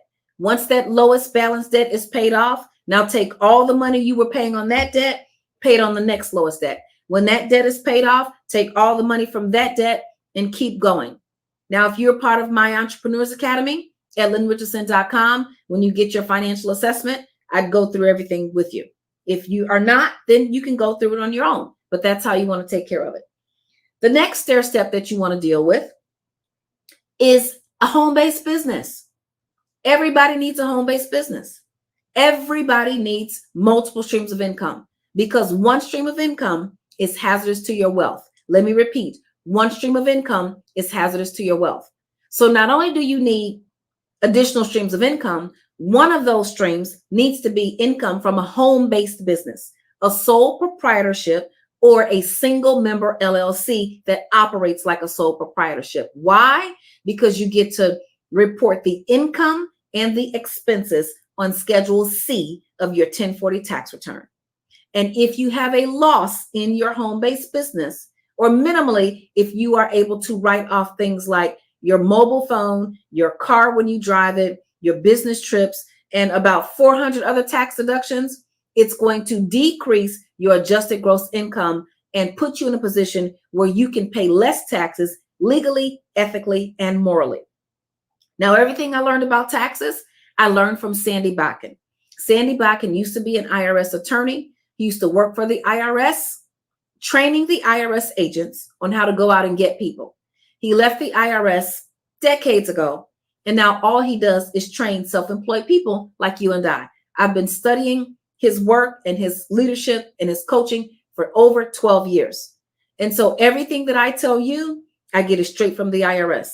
When you have a home-based business, IRS Publication 15, page 13 says you can hire your children to work in your home-based business. You can pay each child up to $12,400 a year. You can pay that child the money that's a tax write-off to you. And now the money that you pay the child can now buy their own things. They can buy their own school clothes, school supplies. They can pay their tuition, video games, Christmas presents, birthday presents, and anything else they want to buy with that money that you paid them. It's called income shifting. And the wealthy have been doing it forever. So when you see people like Warren Buffett and Mitt Romney and Jeff Bezos paying less taxes per dollar than people who make less than 1,000th of 1% that they make, it's because they understand the tax code and or they've hired people who understand the tax code. So when you have a home-based business, you have access to tax deductions. And my mentor, Sandy Bakken, says, if you don't have a home-based business, you're brain dead. You know, he jokes about it. I laugh about it, but I think it's kind of true. Okay. So we don't want to be brain dead. We want to have a home-based business. We want to start to put our gifts to work and put ourselves in a position where we can get our money back. So the first 3 stair steps fall into this category. 1, you must spend less money. 2, you must get more money. And 3, you must get your money back.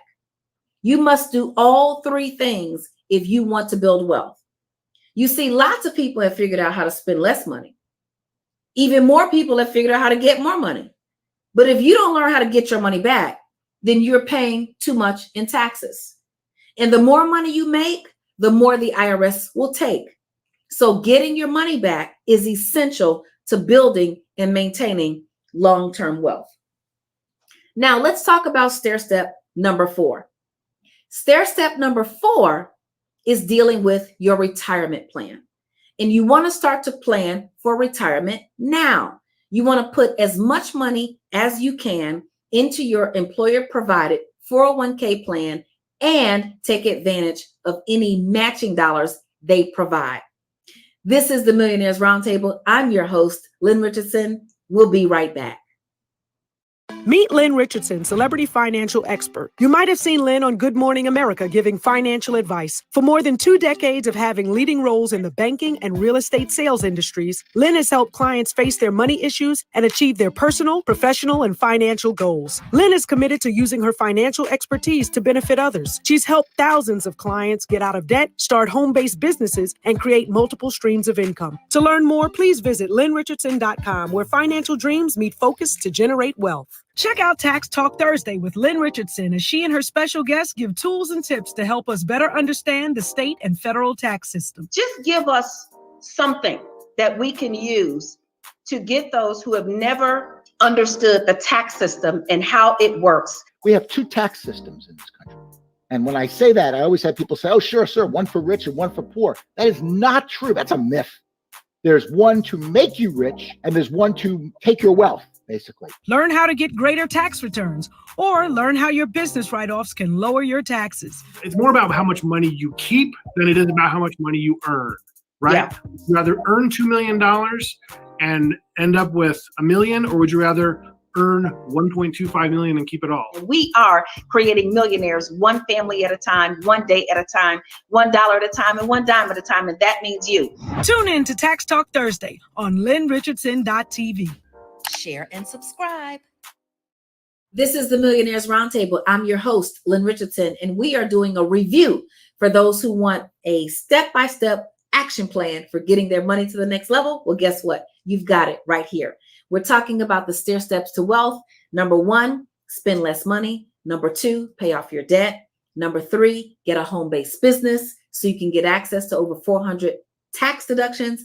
Number 4, start your retirement planning now. Put any money that you have available into your employer-provided 401k plan. Take advantage of any matching dollars. That's free money. If you are self-employed and you do not have an employer-provided 401k plan, if you are your sole employee, you can start a solo 401k. If you're a married couple, same thing, solo 401k. If you have other employees and you're self-employed, then you can start a SEP, an SEP, a self-employed pension plan, okay? So you want to take advantage of any opportunity to put money away for retirement. And you want to start small and you want to be consistent. And over time, you will see that your funds will outperform the stock market and you will see an increase in value over time. Your retirement money is not to be used for emergencies. Your retirement money is not to be used to go on a vacation. Your retirement money is not to be used to buy a home. Now, I know that the laws allow you to borrow from your 401k to purchase your first home. I don't really recommend that. If owning a home is a necessity, perhaps because you're moving to a new state because of a job or something like that, and you absolutely must borrow from your 401k, then move forward with the transaction, but be on a consistent, persistent plan to pay your 401k back. Otherwise, I highly recommend that you save at least 6 months of living expenses before you attempt to purchase a home, and leave your 401k out of it. The next thing that you want to do on the stair steps to wealth is you want to protect everything that you've built. You want proper life insurance. If you're self-employed, disability insurance. A lot of people think that disability insurance is only available if your employer provides it. But if you're self-employed and something happens to you, you're the breadwinner and everything will go down. So you don't want to be in a position where, let's say if you're a speaker, what happens if your voice no longer is operable? People get laryngitis, people get illnesses. There are all kinds of things that could impact your voice. There are things that could impact your ability to perform mechanic work, any kind of labor. If you are self-employed and you provide a service or you're responsible for preparing any kind of a product, you want disability insurance. The other thing that you need in your business, if you're self-employed, is key man insurance. Let's say, for example, you have a mechanic business and you have a star mechanic, and that person is responsible for not only providing excellent service, but doing so at a minimized cost. What happens if that mechanic gets ill and you've got all these customers who now need their cars fixed? You're either going to go bankrupt paying them back, or you're going to go bankrupt trying to find 2 or 3 mechanics to replace your star mechanic. So if you have a star employee in your business, you need insurance on that person just in case something happens to them. And if something happens to them, you have an insurance policy to take care of replacing that person. Because studies show that if a key man is in a business, and that's a key man or a key woman, but it's called a key man insurance policy, studies show that if someone is helping your company perform and excel, in order to get someone else to come in and do the same job, first of all, they have to learn. They have to learn the company culture. They have to understand what happened in the past. They can't just pick up. And many times it will not only take one person, but 2 or 3 or possibly even 4. People say in my company, it'll take 8 people to replace me. I believe it because I feel like an octopus with 8 legs, okay, or arms or whatever they have. So make sure you get key man insurance.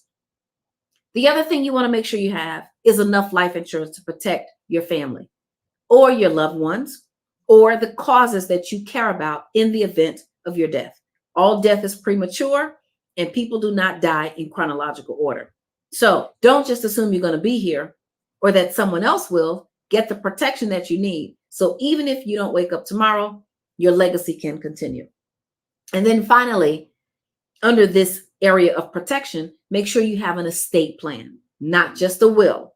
A will can be contested. Children, husbands, wives, people can pop up out of the woodwork and stake a claim to your stuff after you're gone. And your heirs will have to deal with probate.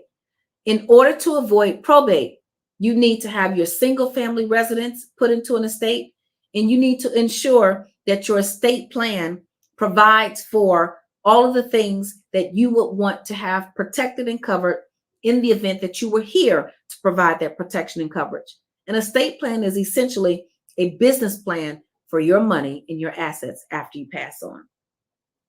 The next stair step that you want to deal with is owning where you live. Stair step number 6, owning where you live. If you can pay somebody else's mortgage, you can pay your own. If you're in a high cost state, then you want to assess whether buying real estate is the best option for you. And even if you are in a high cost state, consider purchasing a second home or even a primary residence someplace else. With many people working virtually now, you can live anywhere. Okay. So if your job previously required that you go into a building, but no longer requires that you show up at an office to perform your tasks, then technically you can live anywhere. So you want to make a decision about the cost of living and where it's going to be most effective for you to own real estate, to own where you live, and even potentially own income property so that you can live in that property, rent out the other units, have the other tenants pay the mortgage, and you live rent free. In addition to that, real estate is an important part of building a passive stream of income and a portfolio of assets that continue to create income for you over time. And we'll talk about that in future episodes. Number 7, stair step number 7, credit. Take care of it. Remember to treat your creditors as you'd have your debtors treat you. Remember to pay your bills on time. And also remember, if you have a 0 credit score, you can still buy a home and do many other things that people think you can't do. Finally, remember that bankruptcy is not the end of the world. It's not the end of the world. People recover from bankruptcy. As a matter of fact, people who file bankruptcy are much better off than people who just deal with bad credit year after year after year after year after decade. Have you had bad credit for 10 years, 15 years? Has your credit score been less than 700 for more than 5 years? Doesn't have to be that way. Okay. So I'm not saying everybody go out and file bankruptcy. When I filed bankruptcy, I was repentant. I was apologetic to myself. I didn't feel like I owed anybody anything, but I did not want to continue to make those bad mistakes. So I was reflective. I made the changes and I recovered. And you can too.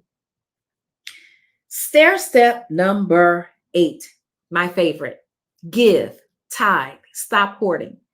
Allow someone else to be the recipient of the blessings and the things that you have been gifted with.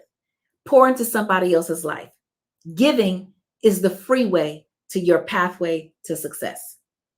So guess what? We're going to take a few calls because I know that there are many questions out there, and let's see what we can do to help a couple folks get to the next level financially. Thank you for taking my call, Dr. Lim. My name is Sabrina. Hi. So since COVID has hit, we're down to one income. My husband is still working. However, it's been a little tight, but we've made it through. We're still able to pay all our bills and everything. So I should be going back to work in the next 60 days. Okay. So I've been trying to convince my husband that we should stay on this one income and keep saving money when I start to work. Can you give me some tools to use to further convince him that we should do the best we can on this one income and save the other income and pay off some bills with the new income that comes in? Thank you. Wow, wow, wow. COVID taught us some things. COVID definitely came in and swept us away, took us by surprise. We didn't know what we were doing, where we were going. But the truth is, we've gained some valuable lessons. The pandemic, while it's certainly disrupted lives, some lives have ended, unfortunately. And my heart and my prayers go out to those families who've lost people due to COVID. But in anything, remember this: all things work together for good for those who love God and are called according to his purpose. And if you have learned how to live on one income, when you get that second income, stack it. We are facing one of the worst recessions in the history of the world. So your job is to stack your dollars. Don't spend 1 cent. And here's what you tell your husband. Here's what you tell your spouse, anybody who's in this situation. Contact my office. Go to lynnrichardson.com. Sign up for a consultation. Let's look at your income. And we're going to show your significant other how much money you'll have after 1 year, after 3 years, after 5 years. You'll be well on your way to that $1 million net worth we're talking about. This is the Millionaires Roundtable. I'm your host, Lynn Richardson. We are creating millionaires, one family at a time, one day at a time, $1 at a time, and one dime at a time. And I'll see you next time.